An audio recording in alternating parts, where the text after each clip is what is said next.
Supplementary stand पर artificial membrane है हमारी बॉडी में वह। हेलो बच्चों, वेलकम टू होराइजन क्लासेस। आज हम लोग 2025 बायो 12th क्लास की क्वेश्चन डिस्कस करने वाले हैं। तो इंस्ट्रक्शन आपके पास होगा लिखा हुआ। सेक्शन ए सबसे पहले स्टार्ट करते हैं, जिसमें कुछ मल्टीपल चॉइस क्वेश्चंस हैं। क्वेश्चन ये है, मैं पढ़ देता हूँ। फर्स्ट नंबर क्वेश्चन है, Mohit perform an analysis of two different soil. दो सॉइल सैंपल लिया इसने, दो एरिया से, एरिया ए है और एरिया बी है। ही रिकॉर्डेड दिस रिजल्ट्स। सैंपल जो ए वाला है उसमें लिग्निन की परसेंटेज 40% है, मतलब बहुत ज्यादा है। शुगर 10%, काइटिन हार्ड मटेरियल होती है, बहुत ज्यादा परसेंटेज है 45%। नाइट्रोजन 5%। इसका मतलब जो सॉफ्ट मटेरियल नाइट्रोजन और शुगर है वो कम अमाउंट में है, और हार्ड मटेरियल जो लिग्निन और काइटिन वो अधिक अमाउंट में है। यानी इसकी डिकम्पोजिशन करवाएंगे, बहुत स्लो रेट से होगा। डिकम्पोजिशन इसमें स्लो रेट से होगी। जबकि सॉइल बी में यदि हम देख लें, लिग्निन 5% है और काइटिन सिर्फ 15% है, तो इसमें डिकम्पोजिशन फास्ट रेट से हो जाएगा। तो soil A has a slower rate of decomposition. बिल्कुल सही है, ये स्लो रेट से हो गया डिकम्पोजिशन और ये हो गया फास्ट रेट से decomposition. Decomposition then soil B सही है। सेकंड ऑप्शन है, सॉइल ए हैज फास्टर, ये गलत हो गया। बोथ हैव सेम, ये भी गलत है। नो डिकम, ये भी गलत है। यानी आंसर हमारा फर्स्ट हो गया। नेक्स्ट है, डायमीटर ऑफ पॉलन ग्रेन। ये एनसीईआरटी की लाइन लिखी हुई है। ये 25 से लेके 50 माइक्रोन तक की साइज होती है पॉलन ग्रेन की। नेक्स्ट क्वेश्चन हमारे पास है, मेंस्ट्रुअल साइकिल। तो जो मेंस्ट्रुअल साइकिल है, हम इसको क्लासिफाई कर सकते हैं 3 या 4 फेज में। Menstrual cycle first 3 days menstruation की फेज होती है, मेंस्ट्रुअल फेज बोल सकते हैं। मेंस्ट्रुअल फेज नॉर्मल कंडीशन में 1 to 3 डेज, कभी कभी 5 डेज भी हो सकता है। देन सेल डिवाइड करना, फॉलिकुलर सेल में डिवीजन स्टार्ट हो जाती है, तो इसका नाम हम फॉलिकुलर फेज कर सकते हैं। सेकेंड स्टेज हो गई फॉलिकुलर फेज। तीसरी स्टेज इसकी हो जाती है कि 14th डेज, मतलब फॉलिकुलर फेज में ही end of the phase ovulation हो जाती है, एग रिलीज करते हैं और सेकेंडरी oocyte की फॉर्मेशन हो जाती है, ओव्यूलेशन हो जाता है इसका। और अब इसके बाद जो ग्राफियन फॉलिकल है वो कन्वर्ट हो जाता है कॉर्पस ल्यूटियम में, और आगे 28 डेज तक ल्यूटियल फेज इसकी होती है। ये ऑर्डर है इसका, ल्यूटियल फेज। ये 14th day of the cycle, ये बोल सकते हैं हम लोग 3 to 5 डेज के लेके 14th डेज तक ये होती है फॉलिकुलर फेज, और 15th डे से 28 डेज तक ल्यूटियल फेज। तो हमारा ऑप्शन है पहला, मेंस्ट्रुअल फेज के बाद follicular phase then luteal phase, इसलिए ये गलत है। सेकंड ऑप्शन हमारा है ल्यूटियल फेज, ये तो होता ही नहीं है, सबसे पहले मेंस्ट्रुअल फेज होना चाहिए। Menstrual phase, follicular phase, yes, ovulatory and luteal phase. हमारा आंसर सी हो गया। नेक्स्ट क्वेश्चन में आते हैं हम लोग। A dihybrid cross is done between 2 parent P plant pure line. Pure line का मतलब हो गया कि ये होमोजाइगस कंडीशन में, who differ in 2 pair of contrasting trait, seed colour और सीड की शेप। पी प्लांट में सीड कलर की बात कर लें तो येलो सीड कलर डोमिनेंट होता है ग्रीन के ऊपर,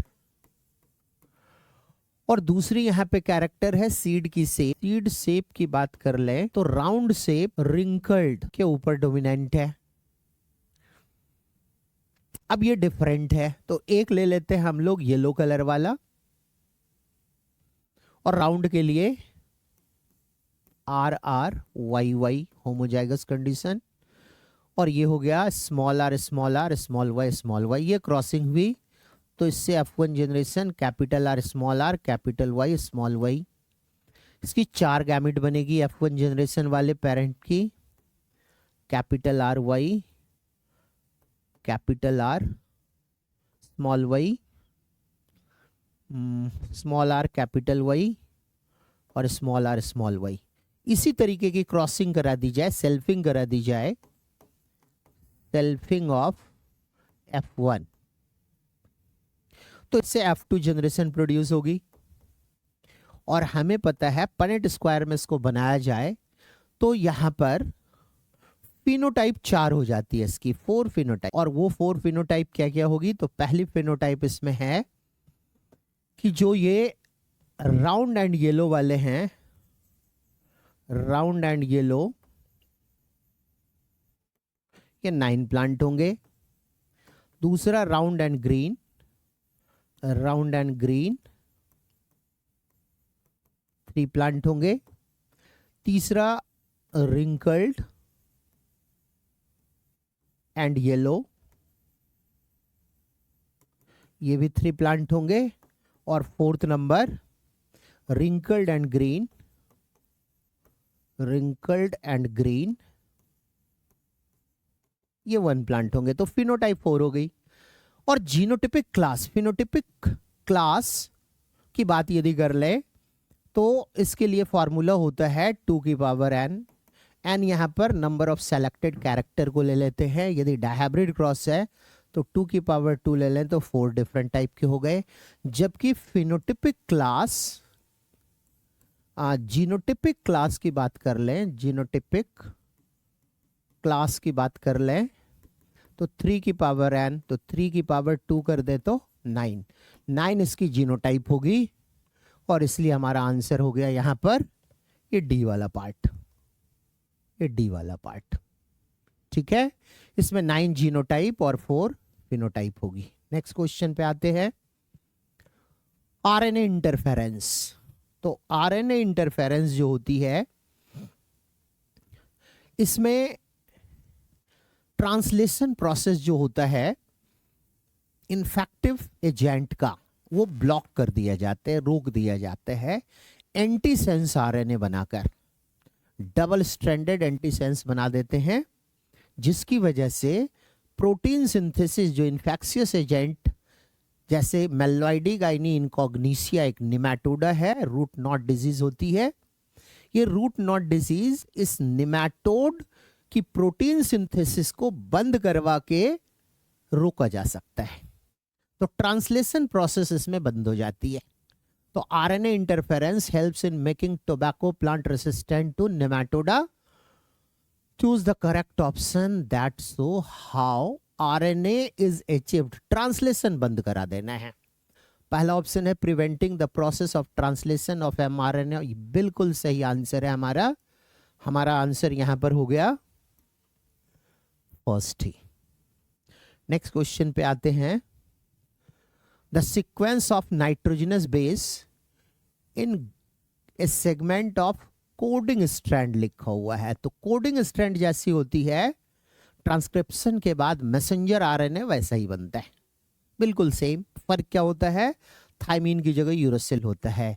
तो जो कोडिंग सीक्वेंस यहाँ पे दी गई है यही रहेगी। सिर्फ यहाँ पे हमें क्या चेंज कर देना है? तो यहाँ हमें चेंज कर देना है कि ये जो थाइमीन है यहाँ पर, इस थाइमीन की जगह यूरोसिल ले लेना है। यूरोसिल, थाइमीन की जगह यूरोसिल, बाकी बिल्कुल सेम होगा। तो एडेनाइन एडेनाइन ये है, और अगला है यूरोसिल होना चाहिए। नेक्स्ट है ग्वानिन साइटोसिन, फिर यूरोसिल होना चाहिए, ये है बिल्कुल सही। बी आंसर हो गया हमारा। ठीक है, और ऑर्डर जो सीक्वेंस होगी वो सेम होती है कोडिंग स्ट्रैंड वाली। नेक्स्ट क्वेश्चन पे आते हैं, a man whose father was colour blind. एक मेल है और इसके फादर हैं कलर ब्लाइंड। कलर ब्लाइंड का मतलब हो गया कि सेक्स लिंक्ड इनहेरिटेंस है इसमें, और रेसेसिव कंडीशन में जीन होती है। कलर ब्लाइंड के लिए मैंने सी लिख दिया। और इसकी अगली जनरेशन, तो अगली जनरेशन ये मेल है तो वाई क्रोमोसोम मेल से आया होगा, यानी जो यहां पर मेल है इसकी मदर से एक्स क्रोमोसोम आया होगा। वो कैसा है डिस्क्रिप्शन यहां पे नहीं है, तो उसको नॉर्मल कंडीशन मान लेते हैं हम, यानी कि मेल नॉर्मल है। यहां पर ये क्वेश्चन लिख दिया गया नॉर्मल मेल है, यानी इससे 2 गैमेट बनेगी एक्स एंड वाई, नॉर्मल। और आगे लिखा हुआ है a man whose father was colour blind marriage a woman who had इसकी क्रॉसिंग हो गई एक फीमेल से who had a colour blind mother, mother भी कलर ब्लाइंड है और नॉर्मल फादर है, यानी ये कैरियर है, क्योंकि फादर से एक्स क्रोमोसोम आएगा फीमेल में और ये नॉर्मल है, फादर इज नॉर्मल। तो इसका मतलब ये हो गया कि एक एक्स क्रोमोसोम नॉर्मल है यहां पर फीमेल का, जबकि एक मदर से एक्स क्रोमोसोम ये कलर ब्लाइंड वाली आ गई है, यानी एक कलर ब्लाइंड वाली है, यानी इसके दो गैमेट बनेंगे वो इस तरीके के बनेंगे। अब इसकी यदि हम क्रॉसिंग यहां पे देख लें तो हमारे पास ऑफस्प्रिंग 4 बन गए। फीमेल गैमेट मैं इधर लिख देता हूं, मेल गैमेट इधर है एक्स और एक्स सी, तो ये नॉर्मल फीमेल बन गई, नॉर्मल फीमेल, ये मेल बन गया नॉर्मल, नॉर्मल मेल, यहां पे ये कैरियर फीमेल बन गई, कैरियर फीमेल, कैरियर फीमेल, और ये वाला मेल बन गया कलर ब्लाइंड। ये है, इसका मतलब ये हो गया कि इस 4 ऑफस्प्रिंग में से 1 ऑफस्प्रिंग कलर ब्लाइंड है। और क्वेश्चन क्या पूछ रहा है, what percent of male children of this couple will be colour blind. तो 4 में से 1 है कलर ब्लाइंड, इसका मतलब 25% इसमें कलर ब्लाइंड है। तो ये हो गया इसका आंसर 25%। ठीक है, नेक्स्ट क्वेश्चन पे आते हैं हम लोग। Evolution of modern man involves the following man-like primate. Choose the correct series of human evolution. तो पहला है ड्रायोपैथिकस, ठीक है, होमो इरेक्टस, ये गलत ऑर्डर है, ये ठीक ऑर्डर नहीं है। नेक्स्ट है ऑस्ट्रेलोपैथिकस, होमो इरेक्टस, नेंडरथल और होमोसैपियंस, यही ऑर्डर है इसका। ठीक है, रामापैथिकस ऑस्ट्रेलोपैथिकस से पहले आया था, यहाँ ऑस्ट्रेलोपैथिकस भी होमो इरेक्टस से पहले था, इसलिए हमारा सेकंड आंसर इसमें करेक्ट। हाँ, GEAC ये बायोटेक्नोलॉजी में यूज किया जाता है, जेनेटिक इंजीनियरिंग अप्रूवल कमिटी, जो बताता है कि कौन सा प्रोडक्ट हम यूज कर सकते हैं, कौन सा यूज नहीं कर सकते हैं। ठीक है, जेनेटिक इंजीनियरिंग अप्रूवल कमिटी। तो हमारा आंसर हो गया डी। नेक्स्ट क्वेश्चन पे आते हैं। ट्रांसप्लांटेशन ऑफ टिश्यू और organ to some patient often due to rejection of such tissue organ by the body. तो देखो, हमारी बॉडी में इम्यून सिस्टम एक तो बाय बर्थ होती है, स्पेसिफिक टाइप की वो नहीं है, लेकिन जो एक्वायर्ड होती है इम्यून सिस्टम वो फर्दर 2 टाइप की है, एक है सेल मीडिएटेड और एक ह्यूमोरल या एंटीबॉडी मीडिएटेड। तो ये identification self and non self वाली सेल मीडिएटेड इम्यून सिस्टम करता है, एक्वायर्ड में सेल मीडिएटेड इम्यून सिस्टम। और उसी की वजह से कोई दूसरी बॉडी का यदि हम अपनी बॉडी में ऑर्गन लगा लें तो उसको पहचान लेता है और रिजेक्ट होने की चांस उसकी बढ़ जाती है। तो जो सेल मीडिएटेड इम्यून सिस्टम है ये काम यही करता है। तो हमारा आंसर इसमें हो गया डी।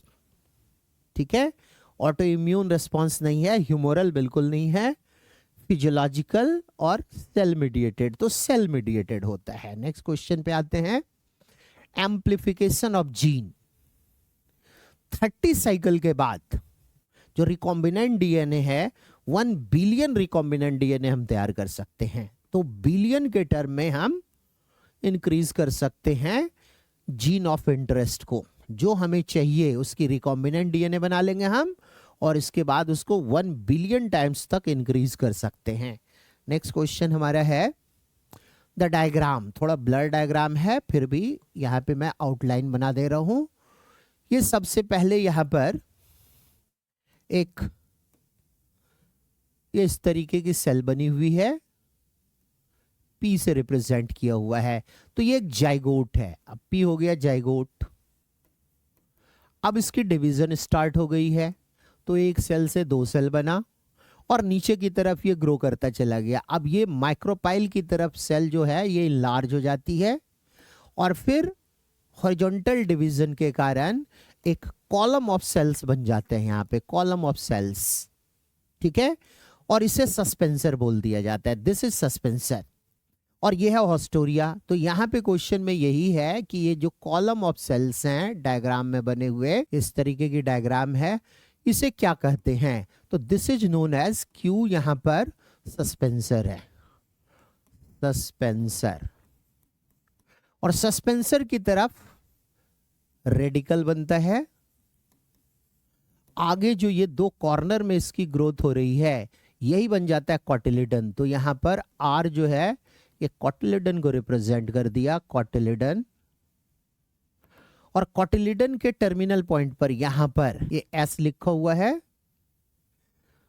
और ये है यहां पर प्लिम्यूल, प्लिम्यूल। तो हमारा हो गया पी जाइगोट। पी में जाइगोट 2 है ऑप्शन, बी में भी जाइगोट लिखा हुआ है और डी में भी जाइगोट लिखा हुआ है, तो बी या डी हो सकता है। अब आगे बढ़ते हैं। क्यों यहाँ पे सस्पेंसर है, ये दोनों जगह यहाँ पे सस्पेंसर लिखा हुआ है, तो दोनों में से अब भी कोई भी आंसर हो सकता है। आर कॉटिलिडन, यहाँ फिर से वही बात है, कॉटिलिडन हो गई आर, ये भी कॉटिलिडन ही है, लेकिन एस डिफरेंट है। अब एस यहाँ पे मैंने प्लिम्यूल बता रखा है, तो प्लिम्यूल वाला हमारा आंसर हो जाएगा और इसमें बी ऑप्शन में प्लिम्यूल दिया हुआ है, तो ये आंसर हो गया बी। 12th का आंसर हमारा बी हो गया। नेक्स्ट क्वेश्चन पे आते हैं। 13 के आगे क्वेश्चन मल्टीपल चॉइस में ये असर्शन रीजन के क्वेश्चंस होते हैं। इसमें असर्शन में यदि असर्शन और रीजन दोनों करेक्ट हो और करेक्ट एक्सप्लेनेशन हो तो ए बताना है, लेकिन सही हो ए और आर, लेकिन एक्सप्लेनेशन नहीं हो तो आंसर बी करना है। ए ट्रू हो और आर फॉल्स हो तो सी, और ए फॉल्स हो और आर ट्रू हो तो डी करना है। अब एक एक करके क्वेश्चन पढ़ते हैं। पहले क्वेश्चन नंबर 13 पढ़ लेते हैं, जिसमें असर्शन लिखा हुआ है पेरिस्पर्म। पेरिस्पर्म क्या होती है?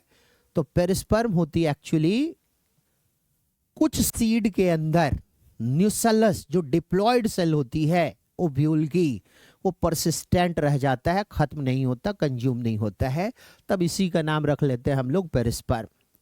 तो जो परसिस्टेंट न्यूसेलस है जो डिप्लॉयड नेचर की होती है, उसी को पेरिस्पर्म कहा जाता है।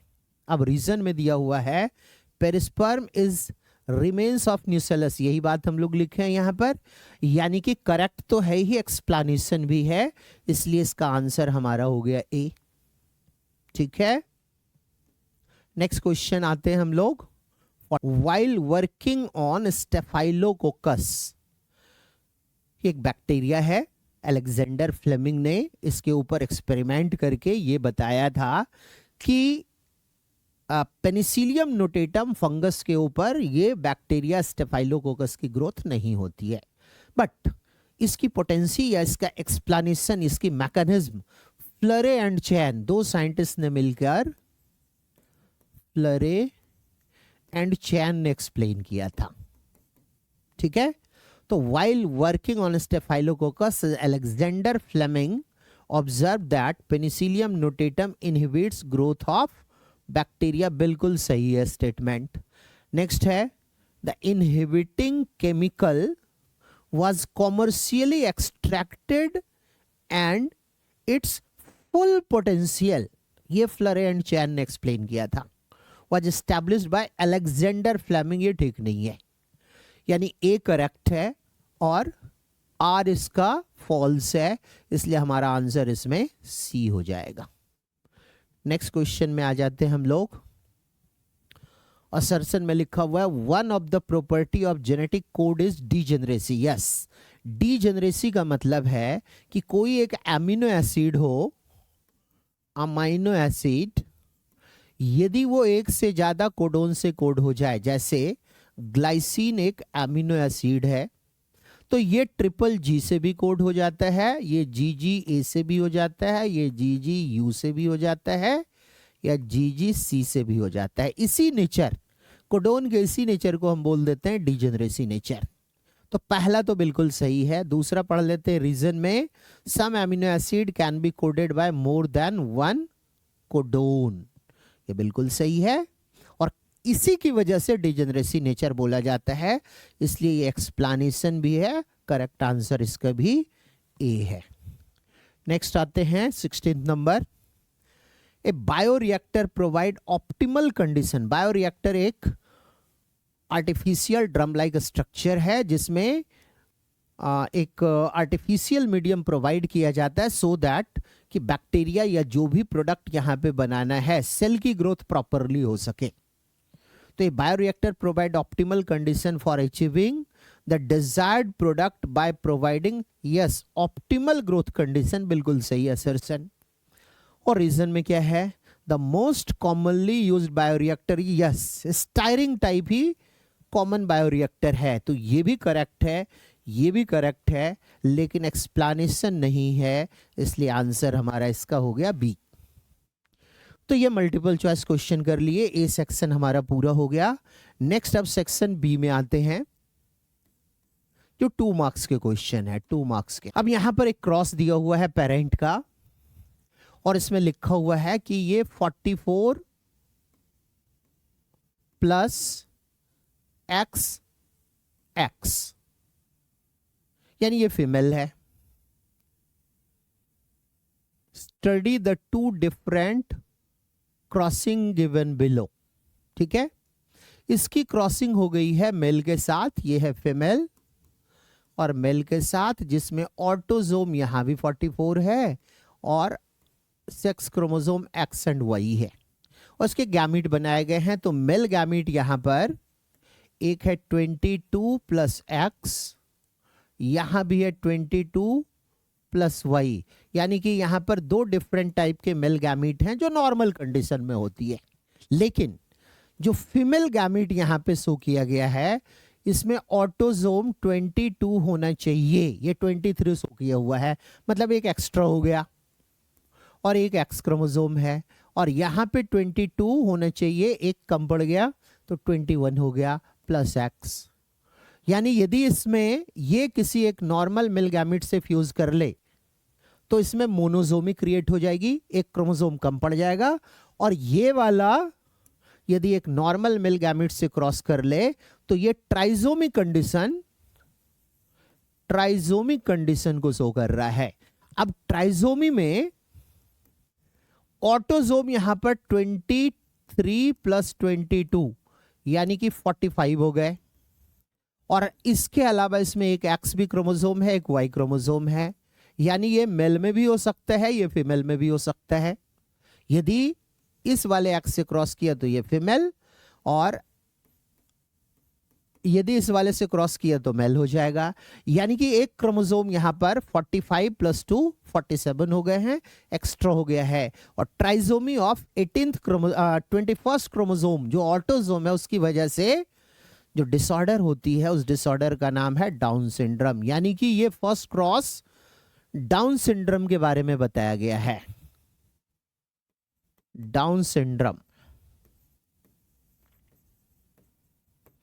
अब क्रॉस नंबर 2 दिया हुआ है यहां पर, इसमें पेरेंट है फीमेल, इसमें 44 प्लस एक्स एक्स, और यहां पर एक्स क्रोमोसोम दोनों एक ही फीमेल गैमीट में आ गई, एक ही फीमेल गैमीट में आ गई, यानी यहां भी एक एक्स्ट्रा क्रोमोसोम आ गया, जबकि एक में सेक्स क्रोमोसोम है ही नहीं, वो हो गया।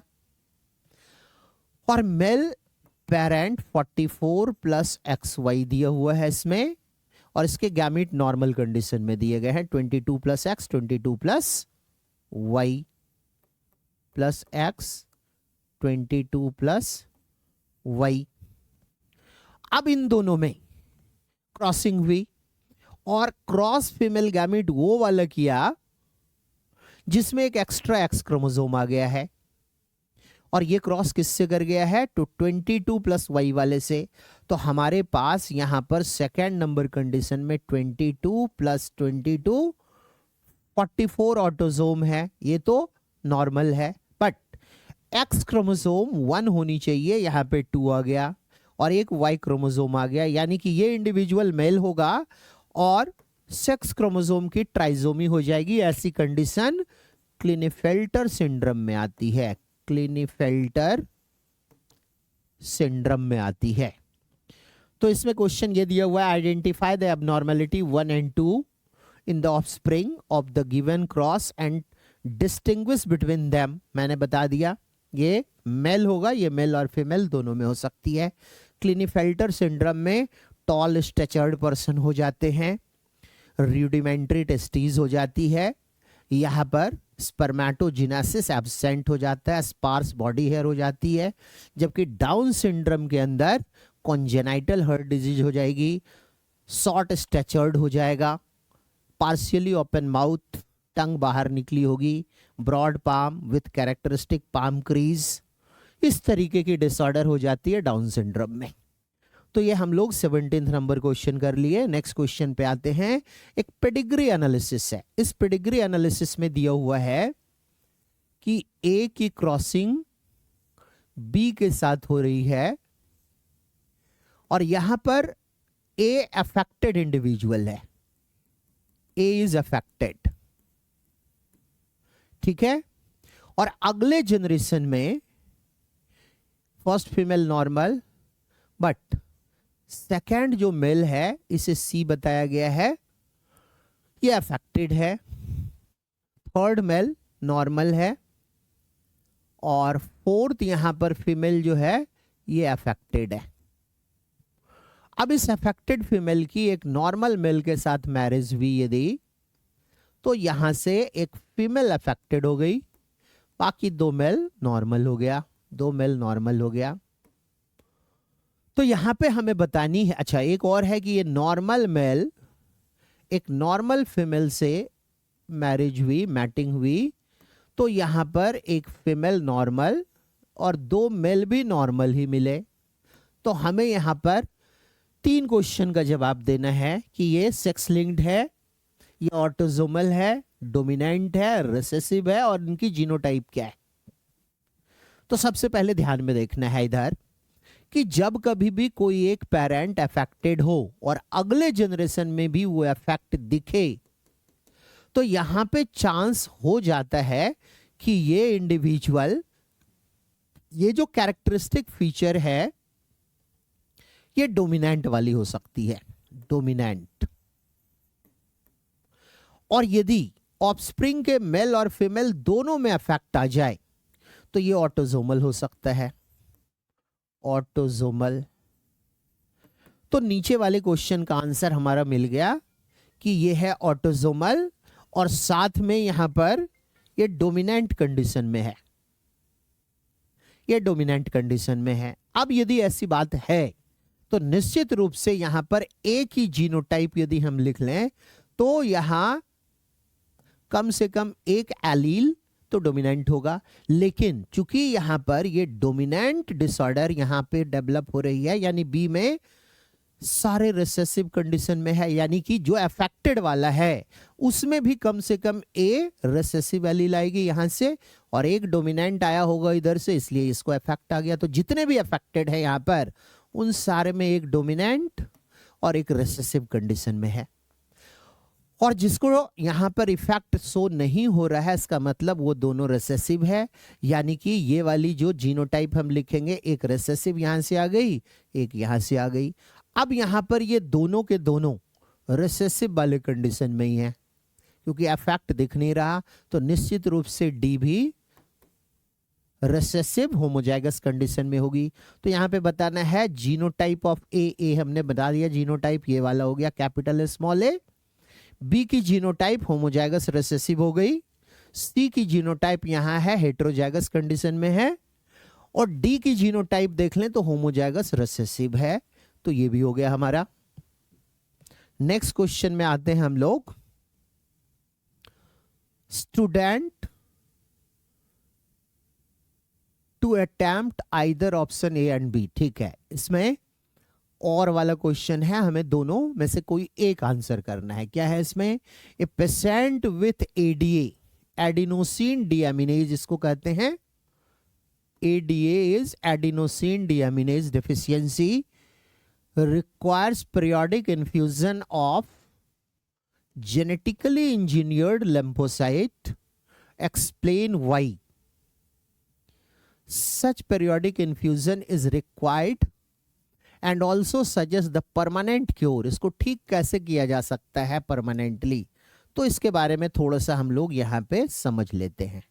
देखो, एडिनोसिन डीएमिनेज डेफिशिएंसी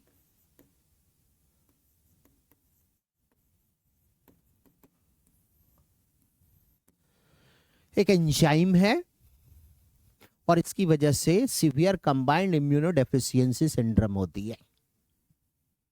इसमें करेक्शन कैसे किया जाता है कि पेशेंट की WBC निकाल ली गई, WBC फ्रॉम पेशेंट, और इसमें एक करेक्टेड जीन जो complementary DNA as a cloning vector लेकर उसके साथ इसे ऐड कर देते हैं ताकि एक रिकॉम्बिनेंट डीएनए बन जाए। रिकॉम्बिनेंट डीएनए जिसमें कि करेक्टेड जीन है, इस पेशेंट की WBC में इंट्रोड्यूस करा देते हैं और फिर इसकी क्लोनिंग करा देते हैं। क्लोनिंग करा देते हैं तो हमारे पास इस WBC की बहुत सारी कॉपी तैयार हो गई और इसे पेशेंट के बोन मैरो में इंजेक्ट कर दिया जाता है। लेकिन WBC इमॉर्टल नहीं है, नॉट एन इमॉर्टल सेल, मतलब मॉर्टल है ये। इसका मतलब कुछ समय के बाद इसकी डेथ होगी तो दोबारा से इसको इन्फ्यूजन देने की जरूरत पड़ेगी। बार बार कुछ समय के बाद फिर से इसी प्रोसेस को दोहराया जाएगा। यदि किसी इंडिविजुअल की बर्थ हो गई है तो परमानेंट ट्रीटमेंट नहीं है, अदरवाइज एम्ब्रियोनिक स्टेज में इसकी ट्रीटमेंट पॉसिबल हो सकती है। परमानेंट ट्रीटमेंट जैसे बोल रहा है तो परमानेंट क्योर बर्थ के बाद, बेबी के बर्थ के बाद नहीं हो सकती है। ठीक है, नेक्स्ट है बी वाले पार्ट में, हालांकि दोनों में से कोई एक ही आंसर करना है, मैं दोनों बता दे रहा हूं। Describe in brief any two techniques that can utilize to transfer recombinant DNA into the host cell. Host cell में यदि हमें डीएनए को ट्रांसफर करना है तो कोई दो टेक्निक बतानी है यूजिंग एनी वेक्टर। तो देखो, दो मेथड है, एक इनडायरेक्ट मेथड, एक डायरेक्ट मेथड। जो ट्रेडिशनल इनडायरेक्ट मेथड होती है जीन ट्रांसफर की, क्लासिकल मेथड जीन ट्रांसफर,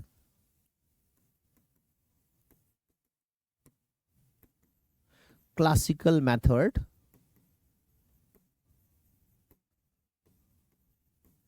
इसमें हम क्या करते हैं, रिकॉम्बिनेंट डीएनए जिसमें डिजायर्ड डीएनए है, इसको होस्ट सेल के साथ, कॉम्पिटेंट होस्ट सेल के साथ कैल्शियम आयन के प्रेजेंस में इंक्यूबेट करते हैं 42 डिग्री सेल्सियस तक और suddenly temperature ice cool temperature कर देते हैं। और ये बार बार रिपीट किया जाता है। 42 डिग्री सेल्सियस ये ऑल्टरनेटली करते हैं, आइस कूल फिर 42 डिग्री सेल्सियस। इसकी वजह से टेम्पररी सेल वॉल में ब्रेकेज आती है कॉम्पिटेंट होस्ट सेल में और कैल्शियम आयन के प्रेजेंस में ये रिकॉम्बिनेंट डीएनए आसानी से इंट्रोड्यूस हो जाता है कॉम्पिटेंट होस्ट सेल के साथ। एक तो ये तरीका है।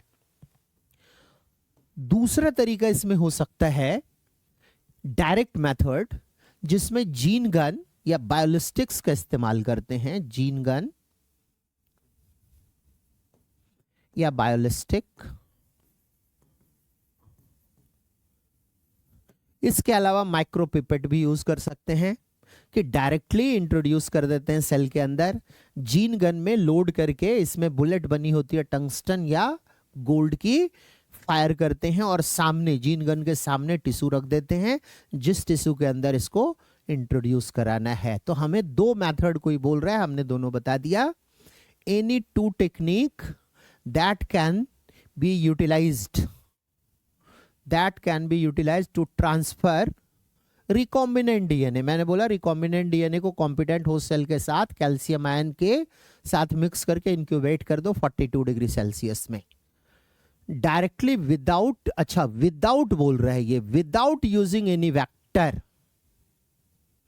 तो जीन गन या बायोलिस्टिक और माइक्रोपिपेट ये लिख लेते हैं हम लोग। विदाउट यूजिंग एनी वेक्टर लिखा हुआ है ना, तो ये क्लासिकल मेथड की जरूरत नहीं है, यहां पर जीन गन लिख लिए और दूसरा मेथड इसमें लिख लेंगे माइक्रोपिपेट।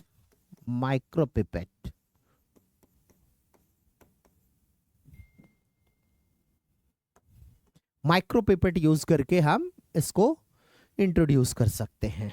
नेक्स्ट क्वेश्चन में आते हैं। स्टूडेंट, अच्छा वो ए या बी आंसर करना है इसमें भी। क्वेश्चन ये है ए में, how are morphine and heroin related. ये दोनों एक ड्रग है और इसे ऑब्टेन किया जाता है ओपियम पॉपी प्लांट से। पेपाबर सोमनिफेरा साइंटिफिक नेम है, ठीक है। ये नारकोटिक ड्रग है। नारकोटिक ड्रग उसे बोलते हैं जिसकी हमें आदत लग जाए।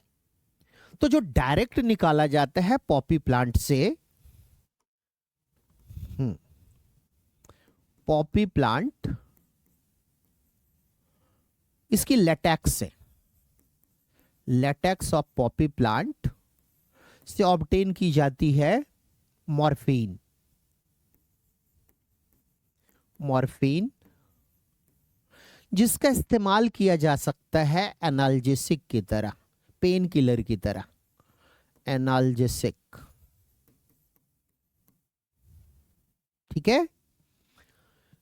ये एक्चुअली हमारी बॉडी की नर्वस सिस्टम की फंक्शनिंग को स्लो डाउन कर देता है। और जब इस मॉर्फिन की एसिटाइलेशन करवा दी जाए, एसिटाइलेशन, तो इससे एक नई ड्रग तैयार हो जाती है जिसे हेरोइन या स्मैक, या इसका साइंटिफिक नेम बोल सकते हैं डाइथाइल मॉर्फिन, सॉरी डायएसिटाइल मॉर्फिन कहते हैं।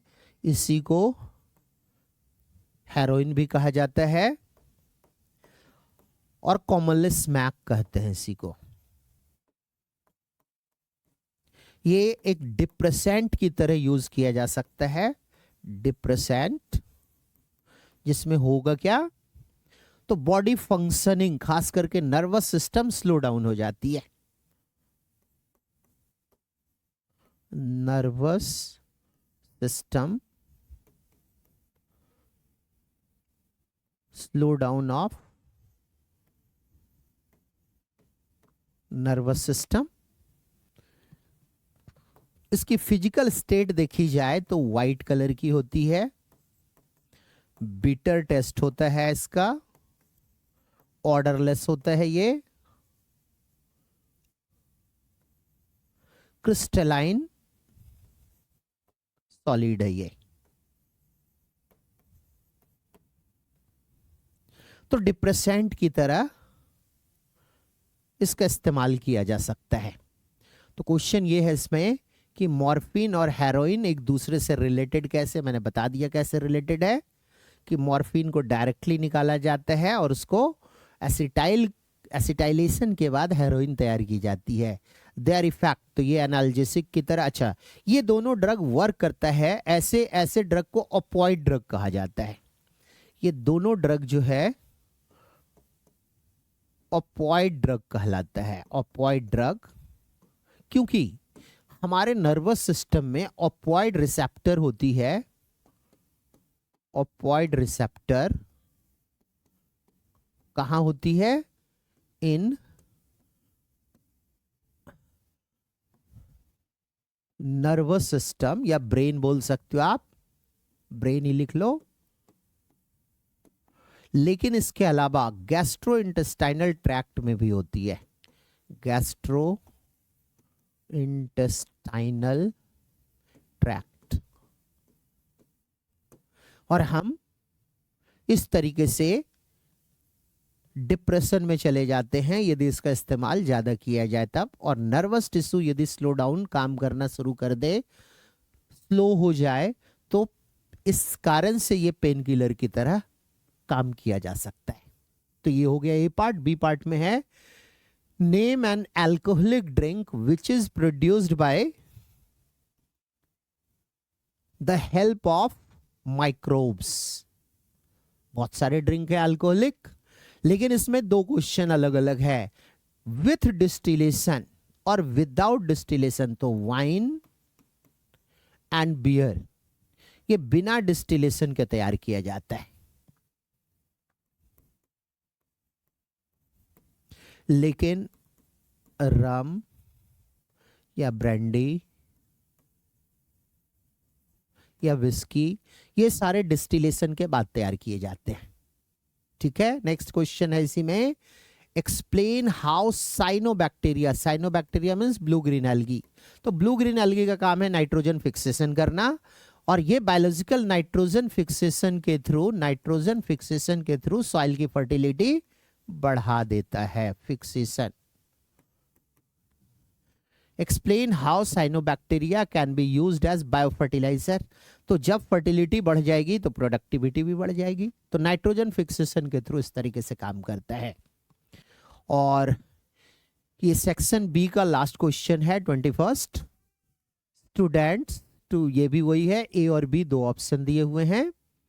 Analyse the following ecosystem and discuss which will be more productive in terms of primary productivity. ठीक है, तो जिसमें प्रोड्यूसर की नंबर ज्यादा होगी और नंबर के साथ साथ बायोमास प्रोडक्शन कौन कितना कर सकता है। जैसे एक बैनियन ट्री हजारों प्लैंक्टन से ज्यादा, फाइटोप्लैंक्टन से ज्यादा फूड बना सकता है। कोई एक फॉरेस्ट इकोसिस्टम जो तुरंत बन रहा है, इसमें प्रोड्यूसर की नंबर इतनी ज्यादा नहीं होती है, और जैसे जैसे मैच्योरिटी आती जाती है नंबर ऑफ प्रोड्यूसर इंक्रीज होता जाएगा, प्रोडक्टिविटी बढ़ती चली जाएगी। लेकिन पॉन्ड इकोसिस्टम में फाइटोप्लैंक्टन जिसकी नंबर तो बहुत ज्यादा होती है, लेकिन टोटल प्रोडक्शन यदि देखा जाए इन टर्म्स ऑफ बायोमास बहुत ज्यादा नहीं होता है। तो यहाँ पे हम देख लेते हैं कौन कौन सा इकोसिस्टम है। तो एक इकोसिस्टम यहाँ पे दिया हुआ है यंग फॉरेस्ट, मतलब प्रोड्यूसर तो है, बहुत ज्यादा नहीं है। नेचुरल ओल्ड फॉरेस्ट, सबसे ज्यादा प्रोड्यूसर यही होगा, सबसे ज्यादा प्रोडक्टिविटी इसी की होगी। और एक क्या है, इस सैलो पॉल्यूटेड लेक। तो पॉल्यूटेड लेक है, इसका मतलब इसमें लाइकेन तो होगी नहीं, और प्रोडक्टिविटी भी इतनी ज़्यादा नहीं होगी, क्योंकि फाइटोप्लैंक्टन्स यदि यहाँ पे है भी तो प्रोडक्टिविटी बहुत ज़्यादा नहीं हो सकती है। तो इसका ऑर्डर यदि हम लिख लें तो सबसे पहला हमारा इसमें ऑर्डर आ जाएगा ए वाले पार्ट में, नेचुरल ओल्ड फॉरेस्ट की प्रोडक्टिविटी ज़्यादा होगी सबसे, नेचुरल ओल्ड फॉरेस्ट। इसके बाद प्रोडक्टिविटी होगी यंग फॉरेस्ट की,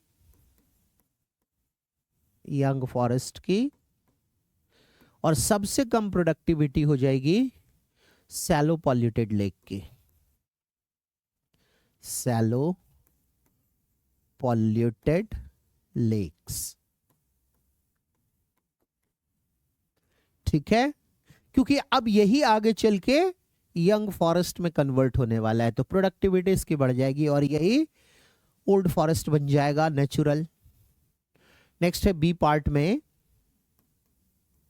differentiate between net primary productivity and gross primary productivity.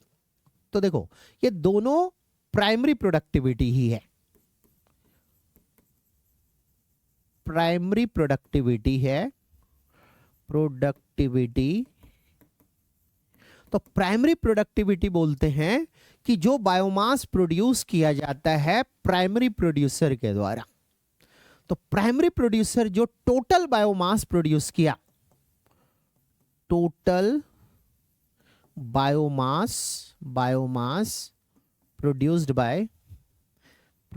By primary producer, मतलब प्लांट की बात कर रहे हैं हम लोग, प्राइमरी प्रोड्यूसर, तो इसी को बोला जाता है gross primary productivity, gross primary productivity.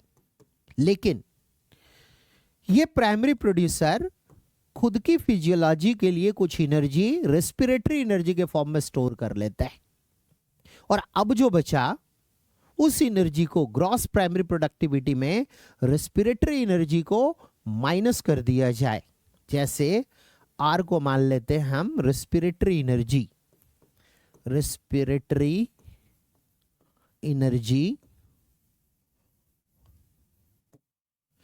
तो ग्रॉस प्राइमरी प्रोडक्टिविटी में इसे माइनस कर दिया जाए, ग्रॉस प्राइमरी प्रोडक्टिविटी में रेस्पिरेटरी एनर्जी को माइनस कर दिया जाए, तो इसी एनर्जी को नेट प्राइमरी प्रोडक्टिविटी कहा जाता है, जो कि अवेलेबल होती है अगले ट्रॉफिक लेवल के लिए, मतलब हर्बीवोर्स के लिए।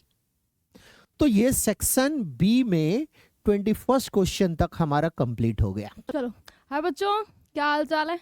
चलो इसके पहले का सेक्शन जो था वो चंदन सर ने डिस्कस कर दिया है ना। आई होप कि तुम लोगों ने देखा होगा और तुमको अच्छे से समझ में आया होगा। चलो आ जाओ, अब अपन यहाँ से डिस्कस करेंगे सेक्शन सी और उसके बाद डी और ई। चलो आ जाओ डिस्कस करते हैं बेटा। क्या पूछ रहा है सेक्शन सी का पहला क्वेश्चन, है ना। चलो देखो, ये पूछ रहा है कि एक्सप्लेन द इम्पोर्टेंस ऑफ ओरी and ROP in the E coli cloning vector shown in the above given diagram. ठीक है, अब देखो जरा, पहली बात तो ये PBR 322 है, पहली बात तो ये PBR 322 है, जो कि एक आर्टिफिशियल क्लोनिंग वेक्टर है बेटा। कैसा है? Artificial cloning vector. और यहाँ पर हम जानते हैं मेरे बच्चों कि जो ओरी है, जो क्या है, ओरी, ये रिस्पॉन्सिबल होता है ओरिजिन ऑफ रेप्लिकेशन के लिए मेरे बच्चों, ओरिजिन ऑफ रेप्लिकेशन के लिए। प्लस दूसरा ये किसके लिए रिस्पॉन्सिबल है? ये रिस्पॉन्सिबल होता है मेरे बच्चों controlling the copy number of linked DNA, माने जहाँ से रेप्लिकेशन की शुरुआत होगी वहीं पर उतने ही कॉपी नंबर बनते चले जाएंगे। तो बताओ जरा, जहाँ से रेप्लिकेशन की शुरुआत हो रही है, क्या वही साइट कॉपी नंबर को कंट्रोल करने के लिए रिस्पॉन्सिबल होगा? यस और नो? यस, बिल्कुल मेरे बच्चों, है ना। चलो दूसरा क्या कह रहा है? आरओपी बताओ। तो ये आरओपी साइट ऐसी प्रोटीन्स को कोड करता है मेरे बच्चों जो पार्टिसिपेट करती हैं किसके अंदर? जो प्रोटीन्स पार्टिसिपेट करती हैं रेप्लिकेशन में। ठीक है, तो ये code for the protein participate in replication. ठीक है, सॉरी। चलो अगला क्या है? Differentiate between exonuclease and endonuclease. ठीक है, चलो देखो जरा, आज हम बताते हैं पढ़ते हैं बेटा। एक्सोन्यूक्लियस और एंडोन्यूक्लियस में क्या डिफरेंस होता है? अच्छा बताते हैं। ठीक है, चलो अब जैसे कि हमने ये एक डीएनए का सेगमेंट बनाया है जो कि डबल स्ट्रैंडेड है। तुम जानते हो डीएनए डबल स्ट्रैंडेड होता है। अब देखो जरा मेरे बच्चों, देखो माना ए है, टी है, ए है, टी है, जी है, सी है, जी है, सी है, ए है, टी है, जी है, सी है। ठीक है, इसी का कॉम्प्लीमेंट्री इधर होगा। ठीक है, अब देखो जरा, कोई ऐसा एंजाइम जो एंडोन्यूक्लियस है, तो अब देखो जरा, एंडो माने क्या होता है? अंदर, एंडो माने अंदर। तो ऐसे एंजाइम्स जो डीएनए सेगमेंट्स को बीचों बीच में कहीं पर से कट करेंगे, या तो यहाँ से, या तो यहाँ से, या तो यहाँ से, उन्हें क्या कहते हैं? एंडोन्यूक्लियस। क्या कहते हैं? एंडोन्यूक्लियस। और ऐसे एंजाइम्स जो कौन होते हैं मेरे बच्चों?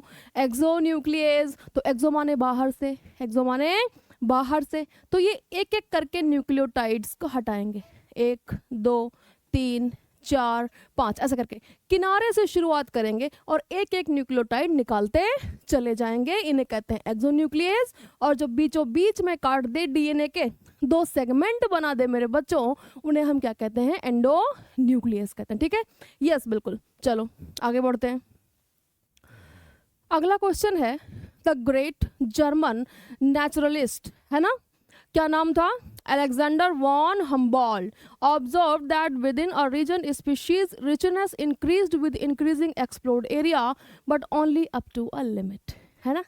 अगर कोई जगह है तो उसमें जो रहने वाले लोग हैं, माने उसकी स्पीशीज रिचनेस, माने उसमें उस स्पीशीज में प्रेजेंट लोगों की पॉपुलेशन, उनकी संख्या बढ़ती तो है लेकिन एक लिमिट तक, उसके बाद रुक जाती है। यस, अब ये वही स्पीशीज रिचनेस वाला क्वेश्चन है। तो पूछ क्या रहे? For the above situation construct a graph and right an equation. चलो जल्दी आ जाओ, आ जाओ बनाते ग्राफ। तो ला ला ला ला, ये बनाया हमने, फिर हमने ये बनाया। ठीक है, ये क्या है? एरिया है। क्या है बेटा? एरिया। ये क्या है? Species richness. ये क्या है? Species richness. एंड ये क्या है? एरिया। ठीक है, इसी के साथ हम बनाते हैं अपना लॉग स्केल। क्या बनाते हैं? Log scale. एंड देन हम बनाते हैं ये कर्व। ठीक है, ठीक है, यस, ठीक है। तो अब देखो जरा, इस पर्टिकुलर ग्राफ के लिए जो इक्वेशन लिखने को कह रहे हैं वो क्या होती है? वो क्या होती है? S इज इक्वल टू सी ए की पावर z। क्या होती है? S इज इक्वल टू सी ए की पावर z। यस मेरे बच्चों, आ रही है बात समझ? यस और नो? चलो काफी गर्मी हो रही, पानी पी लेते हैं सारे लोग। यस जल्दी से बताओ समझ आया कि नहीं? ठीक है, यस बिल्कुल। तो बताओ, लिख ली हमने इक्वेशन? लिख ली? यस, इक्वेशन लिख ली? यस। तो अब देखो जरा, इन्होंने पूछा नहीं है लेकिन हम लिख लेते हैं, है ना। तो देखो जरा, एस क्या होगा? यही है भैया, यही है स्पीशीज रिचनेस। ये क्या है? Species richness. ठीक है, सी क्या है? सी क्या है? Constant, constant intercept, intercept. ठीक है, ए क्या है? ए क्या है? एरिया। यस, और जो इसकी पावर में z है वो क्या है मेरे बच्चों? Regression coefficient, regression coefficient. लगी बात समझ? यस और नो? यस बिल्कुल, ठीक है। प्लस ये वाला तो क्वेश्चन सॉल्व हुआ। अगला क्या कह रहा है? Also right various values of z regression coefficient. पहले ही अपने आप ही लिख दिए, है ना। चलो, तो वैल्यूज ऑफ z क्या क्या हो सकती हैं? तो z वैल्यू के 2 ऑप्शन रहते हैं मेरे बच्चों। कितने? 2। अच्छा, ये खिसकेगा नहीं? कोई बात नहीं, कोई बात नहीं, ठीक है। तो देखो ज़रा, अगर अगर अगर हम स्मॉल स्मॉल या फिर एवरेज की बात करें, अगर स्मॉल या फिर एवरेज की बात करें तो z वैल्यू एग्जिस्ट करती है 0.1 से लेकर के 0.2 के बीच में। और अगर हम लार्ज एरिया की बात करते हैं तो ये वैल्यू शिफ्ट हो जाती है मेरे बच्चों लगभग 0.6 से 1.2 के बीच में। समझ पा रहे हो? यस बिल्कुल, ठीक है। चलो आगे बढ़ते हैं, अगला सॉल्व करते हैं। क्या पूछ रहा है? कहानी लिखिए। Yes, Shyam and Radha. Oh my God, ठीक है। एक्सपेक्टिंग देयर फर्स्ट चाइल्ड, पहला बच्चा है, पहला बच्चा है। With Radha being her second month of, अच्छा प्रेगनेंसी का दूसरा महीना है। विद नो कॉम्प्लिकेशन, कोई भी कॉम्प्लिकेशन नहीं है। Shyam family has a history of cystic fibrosis, Shyam की फैमिली में सिस्टिक फाइब्रोसिस है। While Radha family has a history of Down syndrome, दोनों ही जेनेटिक डिसऑर्डर, ठीक है। Leading to a concern that a baby may have one of these condition, हाँ बिल्कुल हो सकता है। Suggest and explain a way of, ओह इतनी कहानी लिखने की इतनी कहानी लिखने की क्या ज़रूरत है, क्या ज़रूरत है। एमनियोसेंटेसिस पूछ रहे हैं, हमें लग रहा है जेनेटिक्स से पूछ रहे होंगे, है ना, कि उसे सिस्टिक फाइब्रोसिस हो सकता है कि डाउन सिंड्रोम हो सकता है ना। चलो आ जाओ, बहुत आसान है फिर तो। Suggest and explain a way of testing if their baby is at risk for any genetic disorder. तो भैया अपन एमनियोसेंटेसिस से टेस्ट करेंगे, और एक और टेक्निक जो तुमको पढ़ाते हैं हम, सीवीएस माने कॉरियोनिक विलस सैम्पलिंग। यस बिल्कुल मेरे बच्चों, है ना। In case of presence of one और बोथ ऑफ द एबनॉर्मलिटीज, अगर एक एबनॉर्मलिटी है या फिर दोनों एबनॉर्मलिटी हैं, तो posing a risk to our mother's health mention और पॉसिबल ऑप्शन फॉर देम। अच्छा तो क्या करें, अब हमने पढ़ा था कि अगर ऐसा कोई जेनेटिक डिसऑर्डर हो जाता है मेरे बच्चों, जिससे या तो मम्मी को दिक्कत होगी, या तो बच्चे को दिक्कत होगी, या तो दोनों को दिक्कत होगी, तो फिर क्या करते हैं, तो एमटीपी करते हैं। क्या करते हैं, मेडिकल टर्मिनेशन ऑफ प्रेगनेंसी, माने उस प्रेगनेंसी को खत्म कर दिया जाएगा, समाप्त कर दिया जाएगा, है ना। यस तो अपन एमटीपी करेंगे, यानी medical termination of the pregnancy मेरे बच्चों। यस बिल्कुल ठीक है। Under what conditions is the process mentioned is illegal. ठीक है, इलीगल है ना। ऊपर वाला पूरा हो गया ना। हाँ, is that option safe? Yes बिल्कुल सेफ है, बिल्कुल सेफ है, बिल्कुल सेफ है, क्योंकि जो राधा है वो सेकेंड मंथ ऑफ प्रेगनेंसी में है, और एमटीपी एकदम सेफ होती है 3 महीनों तक, हम पढ़ते हैं फर्स्ट ट्राइमेस्टर। यस मेरे बच्चों, है ना।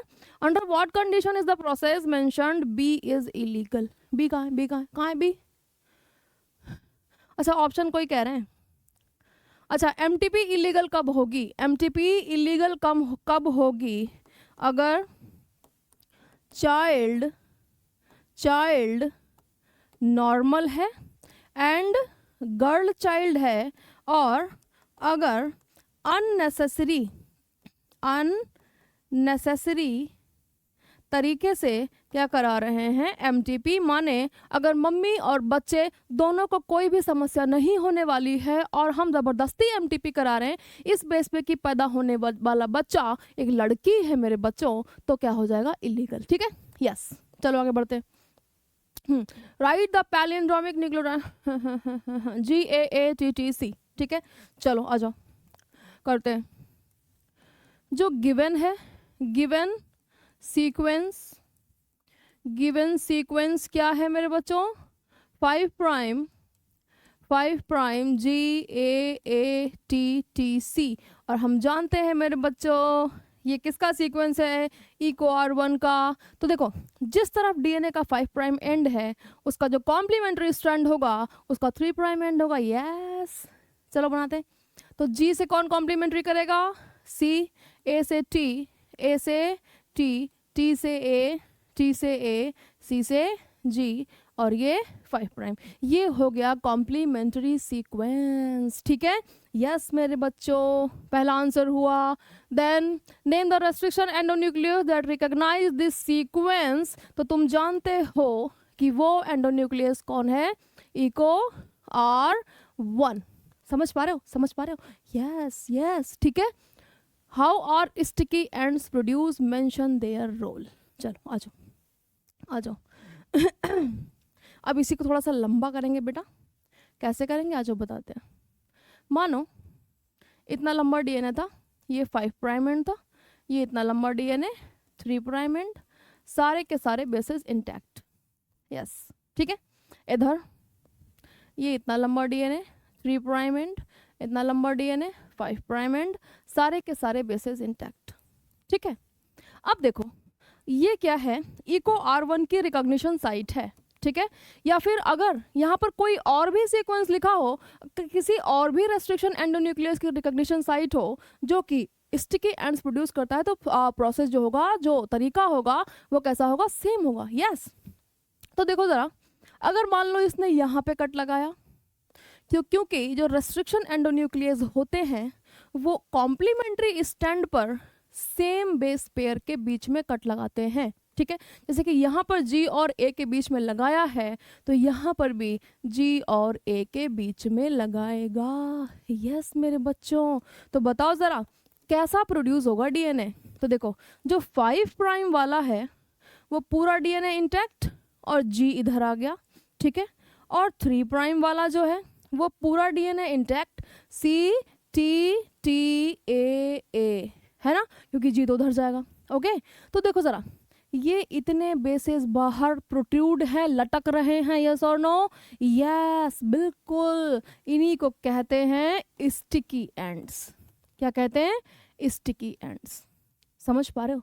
समझ पा रहे हो? यस। और इनका रोल क्या होता है तो देखो ज़रा, देखो जैसे कि मान लो अपने को 2 डीएनए चिपकाने एक दूसरे में, तो एक का जो स्टिकी एंड ऐसे करके ओवरहैंग कर रहा होगा, दूसरे का स्टिकी एंड ओवरहैंग कर रहा होगा, और जिन 2 डीएनए को आपस में चिपकाना होता है उन्हें हम सेम रेस्ट्रिक्शन एंडोन्यूक्लियस के साथ ट्रीट करते हैं, जिससे कि सेम साइड पर कटे और जो स्ट्रैंड ओवरहैंग कर रहा है वो एक दूसरे की कॉम्प्लीमेंट्री हो और उनको आराम से बेस पेयरिंग बनाने में कोई भी समस्या ना हो। समझ पा रहे हो? ठीक है, तो इनका रोल क्या हो गया मेरे बच्चों? इनका रोल क्या हो गया? ये फैसिलिटेट करते हैं कॉम्प्लीमेंट्री स्टिकिंग ऑफ स्ट्रैंड्स। समझ पा रहे हो सर? नो समझ पा रहे हो? यस बिल्कुल, ठीक है, चलो आगे बढ़ते हैं। Study the part of life of Plasmodium. ठीक है, चलो अब तो सामने ही पानी पीना पड़ेगा क्योंकि गर्मी बहुत है।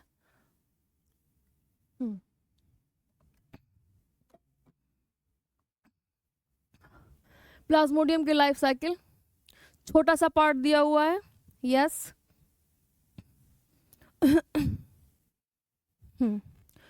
Name the infective stage of Plasmodium that is stored in the female Anopheles mosquito. Yes, कुछ सोचने की ज़रूरत है? कुछ भी सोचने की ज़रूरत नहीं है। क्या होते हैं? स्पोरोजोइट। क्या होते हैं? स्पोरोजोइट्स।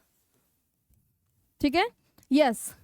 और where does fertilisation and development of parasite takes place. कितना सिखाया है कि जब female and male gametocyte male के हमारे ह्यूमन बॉडी के अंदर बन जाते हैं तो एक फीमेल मच्छर, मादा मच्छर आती है, काटती है और उन गैमेटोसाइट्स को उठा करके ले जाती है, और उन गैमेटोसाइट्स का जो फर्टिलाइजेशन है मेरे बच्चों वो उस फीमेल मॉस्क्विटो की गट में होगा। यस, तो कहाँ होता है? वेयर मेरे बच्चों? तो gut of female mosquito. Yes, female mosquito. ठीक है, अगला क्या है? आइडेंटिफाई लेवल पी एंड क्यू। क्यू क्या है? इसको रफ कर देते हैं ना, क्यू है हमारा male gametocyte and female gametocyte जिनको लेकर के जा रही है ये मादा मच्छर। यस, ठीक है, पी भी पूछे, पी सैलिवरी ग्लैंड है, सैलिवरी ग्लैंड है जिससे कि स्पोरोजोइट्स बाहर निकल रहे हैं। यस मेरे बच्चों, है ना। फिर asexual and sexual phase of life cycle. Plasmodium takes place in 2 different host, write their name. ठीक है, चलो राइट कर रहे हैं, आज राइट करते हैं। तो तुमको सिखाया है मैंने कि जो एसेक्सुअल रिप्रोडक्शन है वो किस में होगा? मेल में। और मेल में एसेक्सुअल रिप्रोडक्शन कैसे होता है? मल्टीपल फिजन के थ्रू। कैसे होता है? मल्टीपल फिजन के थ्रू। ठीक है, और जो सेक्सुअल रिप्रोडक्शन है वो होता है मॉस्क्विटो में। किस में होता है? मॉस्क्विटो में। और यहाँ पर पार्टिसिपेट करते हैं मेल एंड फीमेल गैमेटोसाइट्स मेरे बच्चों। लगी बात समझ? यस बिल्कुल लगी समझ। चलो आगे बढ़ते हैं। Compare and contrast convergent and divergent evolution. ला ला ला, चलो आ जाओ आ जाओ। डाइवर्जेंट, कन्वर्जन, कन्वर्जन, ठीक है। चलो एक ही ग्रुप ऑफ एनिमल था, क्या था? एक ही ग्रुप ऑफ एनिमल था, एक ही जगह रहता था, मस्त खाता पीता था, रिप्रोड्यूस करता था, अपनी पॉपुलेशन बढ़ाता था और उसको कोई भी समस्या नहीं थी। लेकिन उस पर्टिकुलर जगह में जहाँ वो एक ग्रुप ऑफ एनिमल रह रहा है, अब समस्या हो गई। यस बिल्कुल, ठीक है। जैसे कि मान लो ये ग्रुप हमने ले लिया मैमल्स का, किसका ले लिया? मैमल्स का, ठीक है। अब कुछ मैमल्स बेचारे मजबूर हो गए तेज भागने के लिए, तेज भागने के लिए मजबूर हो गए, जैसे कि चीता, जैसे कि चीता। कुछ मैमल्स मजबूर हो गए पानी में जाने के लिए, व्हेल। कुछ मैमल्स मजबूर हो गए उड़ने के लिए, बैट। कुछ मैमल्स जैसे कि हम ह्यूमन धरती पर रहते हैं, समझ पा रहे हो? तो बताओ, एक ही ग्रुप ऑफ एनिमल था मैमल, लेकिन अलग अलग इन्वायरमेंट में रहने के कारण जो उनके एडॉप्टेशंस होते हैं वो अलग अलग होते हैं। तो एक जगह से डाइवर्स होकर के कई जगह गए हैं, इसे कहते हैं डाइवर्जेंट इवोल्यूशन। क्या कहते हैं? डाइवर्जेंट इवोल्यूशन, यस, ठीक है। तो ये क्या हुआ है? डाइवर्जन हुआ है, डाइवर्जन, यस। डाइवर्ट होकर के अपन दूसरी जगह गए हैं। कई जगह रोड पर जाते हो ना, रोड पर तो सीधी रोड जा रही, सीधी जा रही, सीधी जा रही, आगे बोर्ड लगा है डाइवर्जन असुविधा के लिए खेद है ना? तो तुम्हें क्या करना पड़ता है? गाड़ी ऐसे मुड़ानी पड़ती, डाइवर्ट होना पड़ता है। यस बिल्कुल वैसा ही हुआ है, ठीक है। तो ये होता है डाइवर्जेंट इवोल्यूशन। अब डाइवर्जेंट इवोल्यूशन में होता क्या है? जो ऑर्गन्स होंगे, जो ऑर्गन्स होंगे मेरे बच्चों, वो कैसे होंगे? कैसे होंगे? Homologous organs, homologous organs. और होमोलोगस ऑर्गन्स का मतलब क्या है मेरे बच्चों? स्ट्रक्चर सेम होगा, माने कि अंदर का पैटर्न ऑफ बोन सेम होगा, स्ट्रक्चर सेम होगा, लेकिन फंक्शन अलग अलग होंगे, फंक्शन अलग अलग होंगे, ठीक है। जैसे कि फोरेलिम चीता के दौड़ने के लिए, व्हेल के फोरेलिम फ्लिपर में बदल गए तैरने के लिए, बैट के फोरेलिम पोटैजियम में बदल गए उड़ने के लिए, और हमारे फोरेलिम ग्रिपिंग के लिए काम आते हैं, तुमको पढ़ाने के लिए काम आते हैं। यस मेरे बच्चों, यस, है ना? यस बिल्कुल।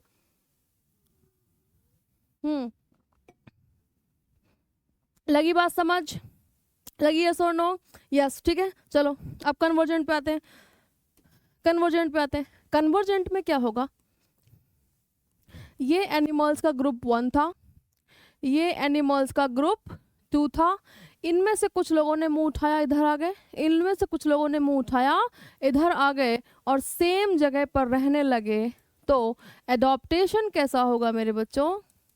एडॉप्टेशन कैसा होगा? सेम होगा। यानी कि जो ऑर्गन्स का स्ट्रक्चर है वो कैसा होगा? वाह, स्ट्रक्चर कैसा होगा? Different, yes. तो देखो जरा, जैसे कि फिश कौन सा ग्रुप ऑफ एनिमल है? कौन सा ग्रुप ऑफ एनिमल है? तो भैया वो फिशीज है, यस। जैसे कि हमारा व्हेल, ये कौन सा ग्रुप ऑफ एनिमल है? ये मैमल है, लेकिन रहते दोनों वाटर में है, रहते दोनों वाटर में है। तो जैसे फिशेस के फिन्स होते हैं वैसे ही व्हेल के फ्लिपर्स होते हैं। लगी बात समझ? यस बिल्कुल, ठीक है। तो यहाँ पर कन्वर्जन हुआ है, कन्वर्जन हुआ है किसका? बॉडी ऑर्गन्स का, बॉडी ऑर्गन्स का। तो जो ऑर्गन्स होंगे वो कैसे होंगे मेरे बच्चों? एनालॉगस। कैसे होंगे? एनालॉगस ऑर्गन्स होंगे। और एनालॉगस ऑर्गन्स का मतलब क्या होता है? अगर दो अलग अलग ग्रुप ऑफ एनिमल है तो स्ट्रक्चर डिफरेंट होगा। यस बिल्कुल, है ना? स्ट्रक्चर डिफरेंट होगा, लेकिन एक ही जगह आकर के रह रहे हैं। फिन्स भी तैरने के काम आ रहा है और फ्लिपर भी तैरने के काम आ रहा है। यस, तो फंक्शन कैसा हो जाएगा मेरे बच्चों? सेम। कैसा हो जाएगा? सेम, बिल्कुल, ठीक है। चलो आगे बढ़ते हैं, आगे बढ़ते हैं। हो गया ना? हाँ पूरा हो गया, कुछ बचा? हाँ ठीक है। न्यूक्लियोसोम आ गया। चलो, study the diagram given below and answer the question that follows. Okay, diagram हमने देख लिया है, अब हम क्वेश्चन देखना चाहते हैं। Yes, identify the structure. अरे वाह, अरे वाह। आइडेंटिफाई द स्ट्रक्चर, तो कौन सा स्ट्रक्चर है मेरे बच्चों? Nucleosome, nucleosome. Yes, identify the label P and Q. P कहाँ है, कहाँ है पी? अच्छा ऊपर कर दिया क्या? हाँ ठीक है। पी हमारा डीएनए है, पी हमारा डीएनए है, ठीक है। ये बीच में हिस्टोन ऑक्टेमर है जिसके ऊपर डीएनए लिपटा होता है, और ये H1 प्रोटीन है जो कि लॉक करती है। यस, क्यू कहाँ है? Q is histone octamer, histone octamer. Octamer माने 8 यूनिट, जिसमें कि H2A की 2 यूनिट, H2B की 2 यूनिट, H3 की 2 यूनिट और H4 की 2 यूनिट। तो टोटल कितनी हो गई? 8, और 8 हो गई, इसीलिए क्या कहा? ऑक्टेमर। यस मेरे बच्चों, है ना। Right the nature of histone protein. तो देखो जरा, जो हिस्टोन प्रोटीन्स होती हैं वो कैसी होती हैं? बेसिक। कैसी होती हैं? बेसिक, यानी कि ला ला ला, पॉजिटिवली चार्ज्ड, पॉजिटिवली चार्ज्ड, ठीक है। बेसिक या फिर एल्केलाइन, एल्केलाइन, है ना। क्योंकि भैया तभी तो डीएनए पर कैसा चार्ज है? नेगेटिव। डीएनए कैसा है? एसिडिक, है ना। तो तभी तो डीएनए उसके साथ बाइंड कर पाएगा। यस, अगर दोनों ही नेगेटिव नेगेटिव होंगे, दोनों ही पॉजिटिव पॉजिटिव होंगे, तो कभी भी डीएनए उसके ऊपर लपेटा नहीं ना लगा पाएगा। Yes, distinguish between euchromatin and heterochromatin, ठीक है। चलो आ जाओ आ जाओ। क्रोमेटिन, ठीक है। क्रोमेटिन जो होता है वो 2 तरीके का है, you chromatin and hetero chromatin, ठीक है। देखो जरा, क्रोमेटिन क्या होता है? ये ऐसा structure, DNA plus histone, DNA plus इस पर हिस्टोन के ऑक्टेमर्स, इसे हम कहते हैं क्रोमेटिन, है ना, या फिर क्रोमेटिन फाइबर, ठीक है। अब देखो जरा, देखो जरा, मान लो किसी पार्ट ऑफ डीएनए को हमको ट्रांसक्राइब करना है, उस पर आरएनए पॉलीमरेज को चलाना है, तो हम उसे लूजली पैक करेंगे। कैसा पैक करेंगे? लूजली पैक, ठीक है। Loosely pack, loosely packed. क्यों? क्योंकि इसका, इस डीएनए के पार्ट का हमें ट्रांसक्रिप्शन करना है, इससे आरएनए लगातार बनाना है, तो ये ट्रांसक्रिप्शनली एक्टिव होगा, ट्रांसक्रिप्शनली एक्टिव होगा। समझ पा रहे हो? समझ पा रहे हो? ठीक है। प्लस जितने पार्ट ऑफ डीएनए का हमें बहुत जल्दी जल्दी ट्रांसक्रिप्शन नहीं करना है, तो उसको हम बहुत ही डेंसली पैक करते हैं, डेंसली पैक करते हैं, ठीक है। इस पे भी हमारे लगे होंगे क्या? हिस्टोन ऑक्टेमर्स, ठीक है। ये कैसा होता है? ये कैसा होता है? Densely packed, densely packed. और जब डेंसली पैक्ड है तो यहाँ पर इसका ट्रांसक्रिप्शन नहीं करना, आरएनए पॉलीमरेज काम नहीं कर पाएगा, तो ये कैसा होता है? Transcriptionally, transcriptionally inactive, inactive. आई बात समझ? यस और नो? यस, ठीक है। चलो, और कुछ बचा? नहीं, आगे बढ़ते हैं। चलो भैया, आ गया, आ गया, आ गया, पैराग्राफ वाला क्वेश्चन आ गया। चलो आ जाओ। Read the following passage and answer the question that follow. In nature, we rarely find isolated single individuals. तुम भी पढ़ो यार. Of any species, majority of them live in group, have well-defined geographical area, share or common. चलो पहले question देख लेते हैं, बन रहा है कि नहीं बन रहा है, इसको पढ़ने की जरूरत है कि नहीं है। आ जाओ, आ जाओ, आ जाओ, आ जाओ। The monarch butterfly is highly distrustful and to its predator because of a special chemical present in its body. तो ये केमिकल क्या होता है? पॉइजन होता है। क्या होता है? Poison. How does the butterfly acquire this chemical? कैसे एक्वायर करती है? तो बटरफ्लाई का जो कैटरपिलर है, कैटरपिलर है। कैटरपिलर माने क्या, अंडा फूटा तो एक रेंगने वाला कीड़ा बाहर आया, that is known as what, caterpillar. ये फीड करता है, ये फीड करता है मिल्कवीड प्लांट, मिल्कवीड प्लांट पर, जो कि कैसा होता है, पॉइजन कंटेनिंग, पॉइजन कंटेनिंग। ठीक है, तो यहीं से ये कैटरपिलर एक्वायर करता है इस केमिकल को, यानी कि पॉइजन को, और बटरफ्लाई उसको अपनी बॉडी में स्टोर करती है। जैसे ही किसी प्रेडेटर ने अटैक किया तो उसके अगेंस्ट में इस पॉइजन को यूज़ किया जाता है। मेरे बच्चों लगी बात समझ? हाँ, अब मेरी आंख में पता ही नहीं क्या हो गया। चलो, लगी बात समझ? यस। चलो फिर क्या है, if population density at a time t+1 is 800, emigration 100, immigration 200, natality 200, mortality 150, calculate the population density at time t and comment upon the type of. हाँ ठीक है, चलो आ जाओ।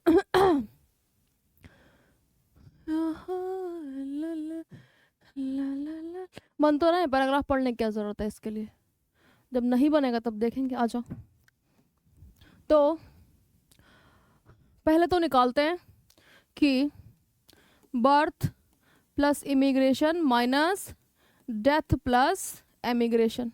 ठीक है, तो बर्थ नेटेलिटी कितनी है, 200 प्लस इमिग्रेशन मतलब जन्म कितना हो रहा है, जन्म कितना हो रहा है, इमिग्रेशन आने वाले 200।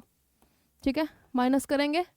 डेथ कितना है, कहाँ है किधर है, अरे यार, मोर्टेलिटी 150 150 प्लस एमिग्रेशन जाने वाले 100।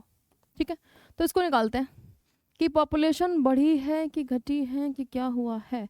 तो 200 प्लस 200 400 माइनस 150 से 100 घटाओगे, 150 प्लस 100 250। तो जब अपन यहाँ पे 400 से 250 घटाएंगे तो कितना जवाब अभी के लिए बनता है, 150। ओके, प्लस हमारा एन टी प्लस 1 कितना है, 800। कितना है, 800। तो 800 is equal to N T, bracket में कितना आया उधर, 150। ठीक है, तो निकालना क्या है, एन टी है ना। तो जब एन टी को लेंगे तो N T is equal to 800 minus, इधर प्लस था, यस, तो कितना आ जाएगा, 1 माइनस 150। हाँ ठीक है, तो कितना आ जाएगा बेटा, हाँ 450। कितना आ जाएगा, 450। ठीक है, यस, चलो बढ़िया।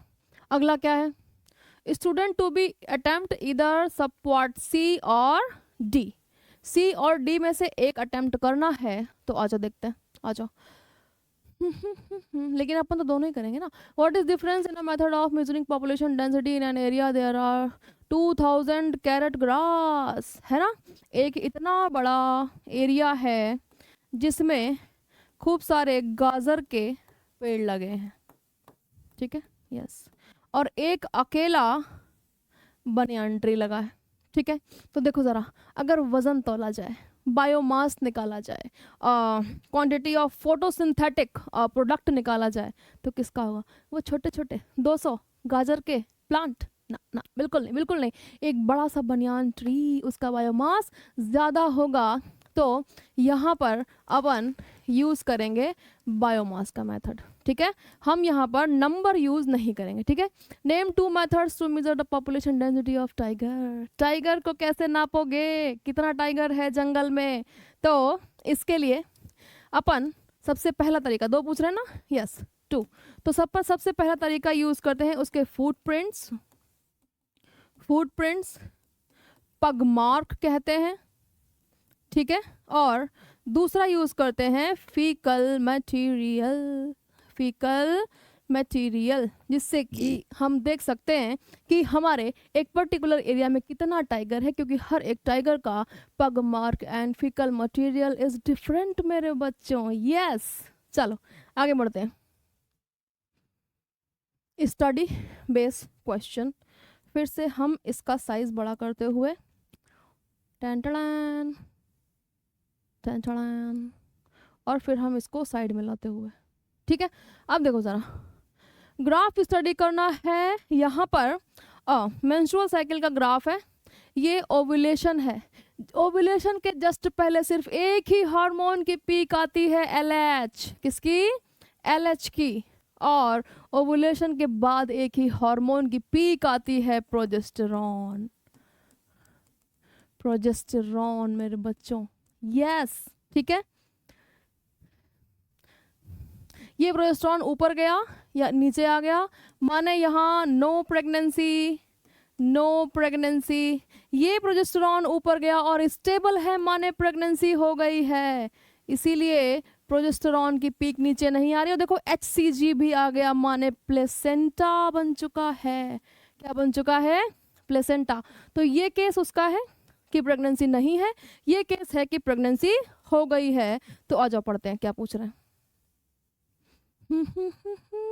Which hormone is responsible for, sorry.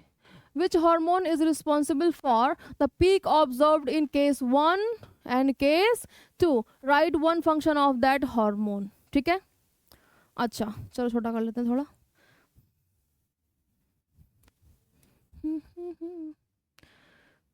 Case 1 and case 2।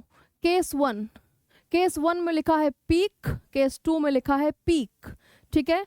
तो यहाँ पर विच हार्मोन का आंसर होगा मेरे बच्चों? LH, ठीक है। पिक यहीं पे लिखा है, yes. Write the function of that hormone, LH। पहले बात तो ओव्यूलेशन कराता है, और दूसरी बात मेंटेन करता है कॉर्पस लुटियम को, कॉर्पस लुटियम को, यस मेरे बच्चों, ठीक है। राइट द फंक्शन लिख लिया। Write changes that takes place in the ovary and uterus during the follicular phase. तो देखो जरा क्या होते हैं। पहले हमारी प्राइमरी फॉलिकल बनती है, फिर सेकेंडरी फॉलिकल बनती है, फिर टर्शरी फॉलिकल बनती है, फिर ग्राफियन फॉलिकल बनती है, फिर ग्राफियन फॉलिकल रप्चर हो जाती है, फिर इसके 2 फेट होते हैं, या तो कॉर्पस लुटियम परसिस्ट करेगा, कॉर्पस लुटियम परसिस्ट करेगा, या तो डिजेनरेट हो जाएगा, ठीक है। और जब रप्चर होती है तो बाहर कौन निकल जाता है? ओवम। कौन बाहर निकल जाता है? ओवम, यस मेरे बच्चों, ठीक है। Name the hormone Q in case 2। Q, ये है Q is progesterone, no doubt, progesterone, ठीक है, yes. Write the function of the hormone Q। Progesterone क्या करता है? मेंटेन करता है प्रेगनेंसी, प्लस डेवलप कराता है मेमोरी ग्लैंड्स को,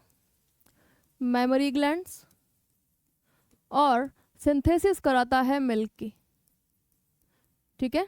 अब तुम ये मत कहना कि वो तो प्रोलैक्टिन होता है ना, प्रोलैक्टिन होता है, तो प्रोजेस्टेरॉन का भी रोल होता है मिल्क सिंथेसिस में, समझे नालायकों, ठीक है। चलो, which structure of the ovary will remain functional in case 2। Case 2 में कौन सा स्ट्रक्चर फंक्शनल रहेगा? तो भैया कॉर्पस लुटियम फंक्शनल रहेगा, है ना, yes. How it is formed? ये फॉर्म होता है by rupturing of Graafian follicle, लगी बात समझ? यस बिल्कुल, ठीक है। चलो आगे बढ़ते हैं। ला ला ला ला ला।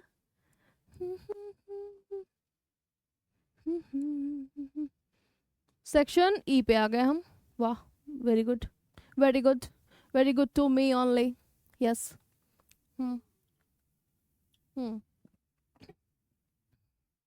चलो आ जाओ। स्टूडेंट तो attempt either A or B. Distinguish between the two cells enclosed in a mature male gametophyte of angiosperm. ठीक है, तो जो मैच्योर मेल गैमेटोफाइट है उसके अंदर 2 सेल्स हैं, ठीक है। एक वेजिटेटिव, इतना बड़ा क्यों हो गया? एक वेजिटेटिव और दूसरा जेनरेटिव, ठीक है।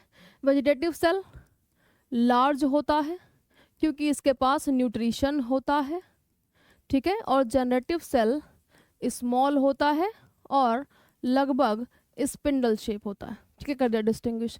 Study the diagram given below showing the modes of pollination. ठीक है ठीक है ठीक है, देखो देखो देखो देखो देखो, जब जब उसी प्लांट पर जाए कौन, पॉलन ग्रेन, तो क्या कहते हैं, ऑटोगैमी। ऑटोगैमी, ठीक है।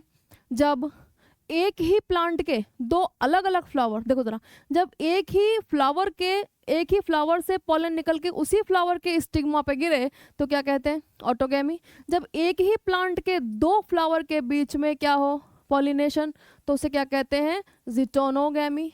जिटोनोगैमी। और जब दो अलग अलग प्लांट के फ्लावर के बीच में पॉलिनेशन हो तो उसे कहते हैं जीनोगैमी। जीनोगैमी, लगी बात समझ, ठीक है। तो कह रहे हैं कि बताओ मेथड 1, 2 और 3 क्या है, ठीक है। तो ये हमारा मेथड 1, ये हमारा मेथड 2 और ये मेथड 3, ठीक है, बता देती हूँ। How the following plants achieve pollination successfully. तो वाटर लिली या तो विंड के थ्रू होता है या तो इंसेक्ट के थ्रू होता है, ठीक है। और वेलिस्नेरिया वाटर के थ्रू होता है, ठीक है। चौंकने वाली बात यही है कि नाम है वाटर लिली और लेकिन वाटर के थ्रू पॉलिनेशन नहीं होगा, ठीक है। Right advantages of pollen transfer method 3। तो मेथड 3 है हमारा जीनोगैमी, तो इसके एडवांटेज क्या होंगे, तो यहाँ पर ये इंक्रीज करता है जेनेटिक डाइवर्सिटी। क्या इंक्रीज करता है, जेनेटिक डाइवर्सिटी, क्योंकि भैया जब अलग अलग दो ऑर्गेनिज्म या फिर दो प्लांट्स के बीच में क्या होगा, पॉलिनेशन, तो जेनेटिक डाइवर्सिटी बढ़ेगी, है ना। सेम स्पीशीज में, सेम फैमिली में, अपने क्लोज रिलेटिव्स में रिप्रोड्यूस करने से डाइवर्सिटी नहीं आती, क्योंकि कहीं ना कहीं हमारा क्रोमोसोमल पैटर्न बहुत ज़्यादा मैच खाता है मेरे बच्चों। यस, ठीक है, चलो। Given below is a diagram. अच्छा, अब इसको मिटा लिया जाए फिर आगे बढ़ा जाए।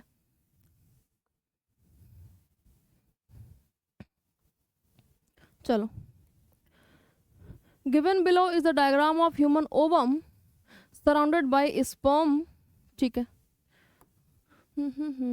ठीक है, क्वेश्चन बताएंगे। ये है हमारा sperm P, sperm Q, sperm R. Compare the fate of sperm P, Q and R. तो पी देखो एकदम पहुंच गया है अंदर तक, ये फर्टिलाइज करेगा, जबकि ये नॉट फर्टिलाइज्ड, ठीक है, ये मर जाएंगे कुछ समय के बाद। Write the role of zona pellucida in this process. अगर एक स्पर्म अंदर घुस गया तो जोना पेलोसिडा हार्ड हो जाती है और दूसरे स्पर्म्स को अंदर आने से रोकती है, समझ पा रहे हो। Yes, analyse the change occurring in the ovum after the entry of sperm. Yes, जब स्पर्म की एंट्री हो गई मेरे बच्चों तो यहाँ पर एक्टिवेट होगी मियोसिस 2। यस, एक्टिवेट मियोसिस 2 ये होगा। इससे पहले वो होगा क्या बोलते हैं, यस, कॉर्टिकल रिएक्शन होगा, मियोसिस 2 एक्टिवेट हो जाएगी। उसके बाद सेकेंड पोलर बॉडी रिलीज होगी, यस, ठीक है, ये चेंजेस होंगे। How acrosome and middle piece are able to play an important role in human fertilisation, ठीक है। तो देखो जरा, जो एक्रोसोम है वो पेनिट्रेशन में हेल्प करता है ऑफ ओवम की surrounding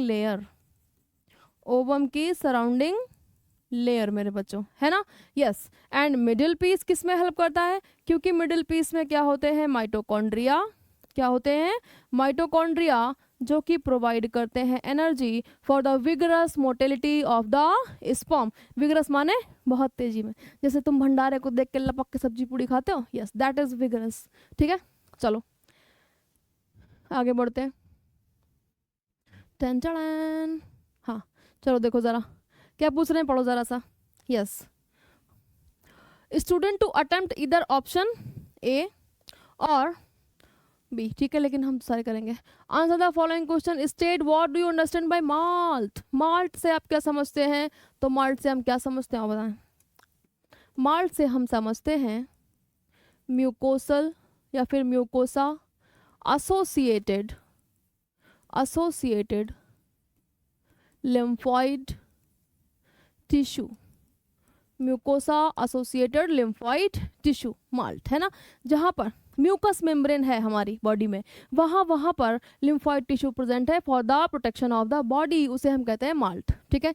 explain cytokine barrier. Cytokine barrier देखो, ये जैसे कि इंटरफेरॉन्स,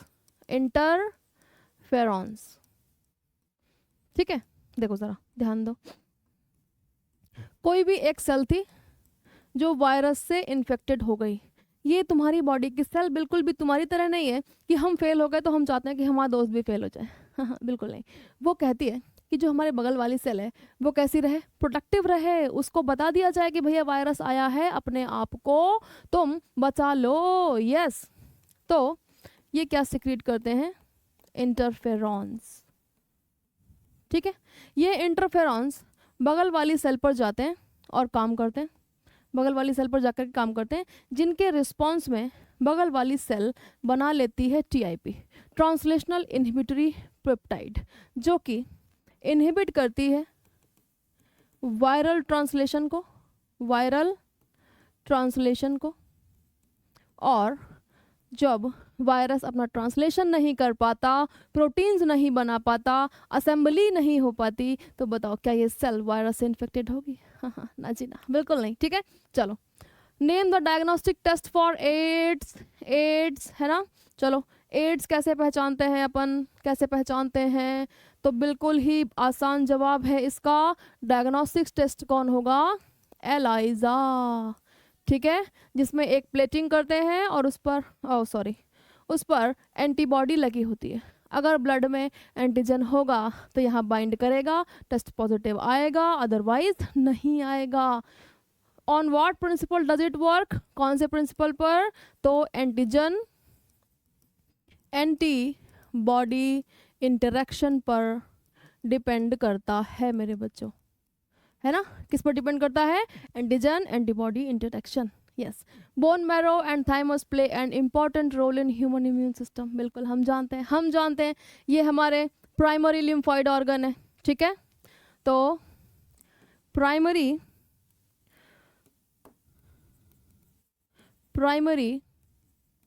लिम्फॉइड ऑर्गन है, ठीक है। रेड बोन मैरो और थाइमस, क्योंकि रेड बोन मैरो बनाता है प्रोड्यूस करता है बी सेल और टी सेल, दोनों ही हमारी इम्यून सेल्स हैं। हम इम्यून सेल की बात कर रहे हैं, तुम कहोगे आरबीसी भी तो बनाता है, बताया नहीं है ना गधे, वो भी बनाता है, लेकिन यहाँ पे हम इम्यून सिस्टम की बात कर रहे हैं, ठीक है।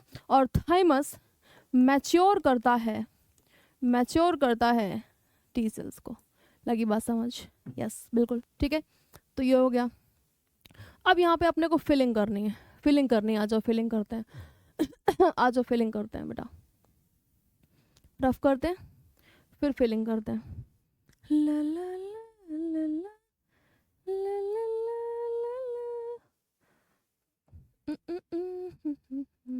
हाँ, chemical bioactive molecule butyric acid, जल्दी बताओ किससे बनेगा, जल्दी बताओ। चलो, यहाँ पर अरे कलर तो गंदा है बेटा, क्लॉस्ट्रीडियम ब्यूटाइरिकम, इस बैक्टीरिया से मिलता है ब्यूटारिक एसिड। ये क्या है? Bacteria. Important application in food, chemical and pharma industry, बिल्कुल सही बात है, ठीक है। मोलस्कर परप्यूरियस से हमें क्या मिलते हैं? स्टैटिन्स। क्या मिलते हैं? स्टैटिन्स। और स्टैटिन्स कोलेस्ट्रॉल को लो करने के काम आते हैं। यस, कैटेगरी मोलस्कर परप्यूरियस फंजाई है। क्या है? फंजाई, ठीक है। यस, साइक्लोस्पोरिन ए किससे मिलता है? ट्राइकोडर्मा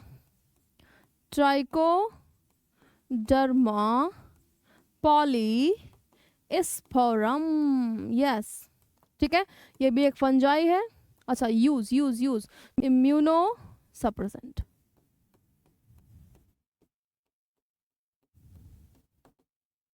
ठीक है, इसका यूज क्या है, इम्यूनो सप्रेसेंट की तरह इम्यून सिस्टम को बहुत ज़्यादा एक्टिवेट होने से रोकता है, यस, ठीक है। Why are baculo virus use as biological control agent? Baculo virus वो ग्रुप ऑफ वायरस है मेरे बच्चों जो इन्फेक्ट करता है इंसेक्ट्स को और उनको किल करने में हेल्प करता है, ठीक है। इसको यूज़ करने से जो फार्मर्स हैं वो केमिकल पेस्टिसाइड्स का यूज़ नहीं करते, जिससे कि हमारी हेल्थ ठीक ठाक रहती है, यस। चलो आगे बढ़ते हैं।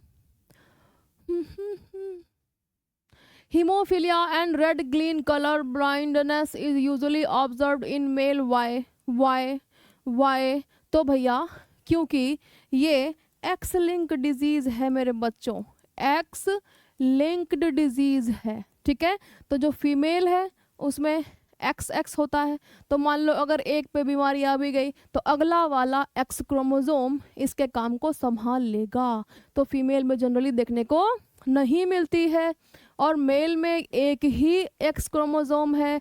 अगर ये एक्स क्रोमोसोम बीमार हो गया तो मेल के पास इस एक्स क्रोमोसोम के फंक्शन को ओवरकम करने के लिए दूसरा एक्स क्रोमोसोम नहीं है, इसीलिए किसमें होता है, मेल में ज़्यादा होता है, ठीक है।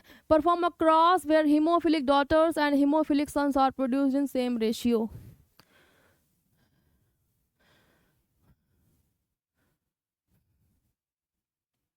हीमोफिलिक डॉटर भी होनी चाहिए और हीमोफिलिक सन भी होना चाहिए, और रेशियो भी सेम होना चाहिए, ठीक है।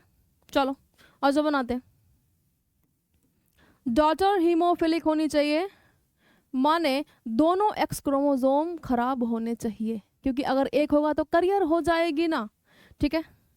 एक्स एच दोनों बना लिए सेम रेशियो के, प्लस सन भी होना चाहिए हीमोफिलिक, ठीक है। तो दोनों के रेशियो भी बराबर होने चाहिए, तो एक्स वाई। तो अगर इनके गैमीट्स बनाए जाएं तो एक्स एच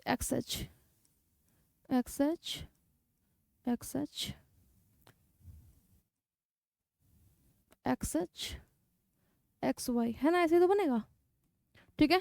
क्योंकि ये वाला इससे मिला तो ये बन गया, ये वाला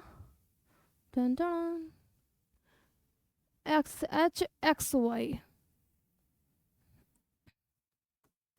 वाई होगा, ठीक है।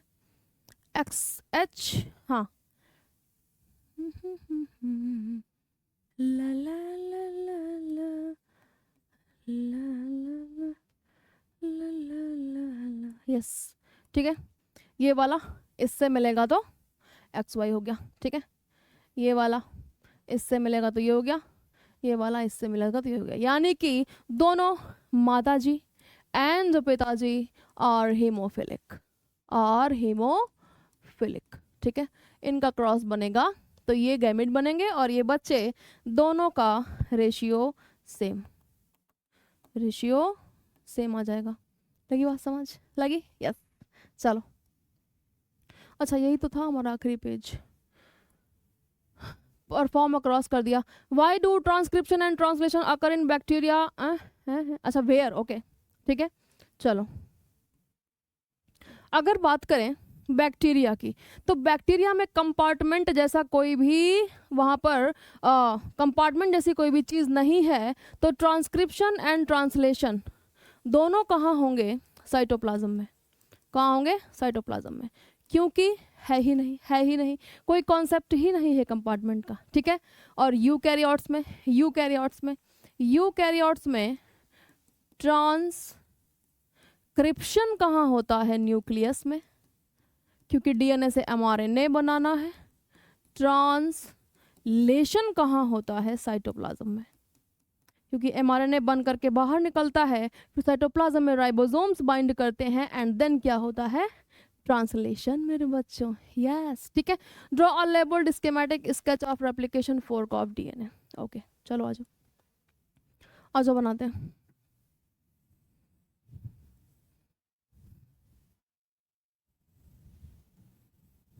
ठीक है। ये है रेप्लिकेशन फोर्क। पीछे का डीएनए के दोनों स्ट्रैंड अभी इंटैक्ट हैं और आगे के स्ट्रैंड ओपन हो चुके हैं, ठीक है। ये 3 प्राइम एंड है, ये नहीं, डन डन, ये 5 प्राइम 3 प्राइम 3 प्राइम 5 प्राइम, ठीक है। इस पर इस डायरेक्शन में होगा डीएनए का सिंथेसिस, ठीक है। और सीधा सीधा यहाँ पर छोटा छोटा डीएनए का सिंथेसिस होगा और इसे कहते हैं लीडिंग स्ट्रैंड, इसे कहते हैं लैगिंग स्ट्रैंड, ठीक है। इसको कहते हैं हम रेप्लिकेशन फोर्क, इसको क्या कहते हैं, रेप्लिकेशन फोर्क, ठीक है। चलो, DNA segment has a total of 1000 nucleotide out of which, चलो इसको तो सॉल्व करना पड़ेगा, ये नहीं आ रहा है ऐसे। चारगाफ रूल लगाओ, चारगाफ रूल लगाओ, चलो। 1000 न्यूक्लियोटाइड का डीएनए है, ठीक है। तो डीएनए में प्यूरिन्स कौन कौन से होते हैं, एडेनिन और गुआनिन। पायरिमिडीन्स कौन कौन से होते हैं, थायमिन और साइटोसिन। 1000 न्यूक्लियोटाइड्स हैं जिनमें से 240 एडेनिन है, ठीक है। तो माने 240 ही थायमिन होंगे, क्योंकि जितने एडेनिन उतने थायमिन, क्योंकि एडेनिन हमेशा जुड़ेगा थायमिन के साथ, ठीक है। तो 240 और 240 कितने हो गए, 0 0 4 4 8 एंड 2 2 4, 480 हो गए, ठीक है। 480 एडेनिन और थायमिन निकल गए। 1000 में से माइनस कर दो, 1000 में से माइनस कर दो, कितना बचेगा, 0, 10 8 2, फिर 10 से 4 620, सही है ना। 240 480 एंड 620, ज़्यादा नहीं हो गया।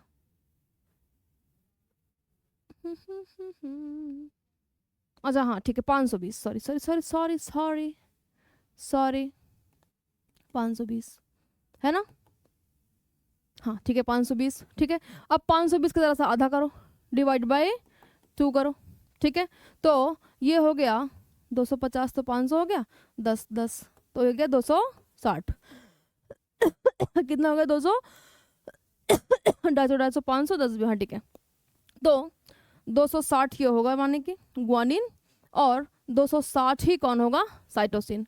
फिर क्या पूछ रहा है, how many pyrimidine bases this segment process, कितने पायरिमिडीन बेसेस हैं, तो जोड़ लो थायमिन और साइटोसिन को, जोड़ लो, 0 6 4 10 0 2 2 4 1 5 500, कितने 500, समझ पा रहे हो गया पेपर सॉल्व हो गया, ठीक है। आई होप कि तुम सभी लोगों ने अच्छे से क्वेश्चन पेपर सॉल्व किया होगा और सभी का यही आंसर आ रहा होगा। और जिसका भी एक आध क्वेश्चन थोड़ा सा मैच नहीं हो रहा है, आंसर मैच नहीं हो रहा है, तो घबराने की ज़रूरत नहीं है कि मुंह फुला के बैठ जाओ, है ना। यस, तुमने अच्छा किया है एंड आई होप मेरे सारे बच्चों ने बहुत अच्छा किया होगा। और अब इन सब सारी चीज़ों को भूल करके आगे की तैयारी करो, और तुमको मई में नीट का एग्ज़ाम भी देना है, उसके लिए तैयारी करो। चलो बाय बाय।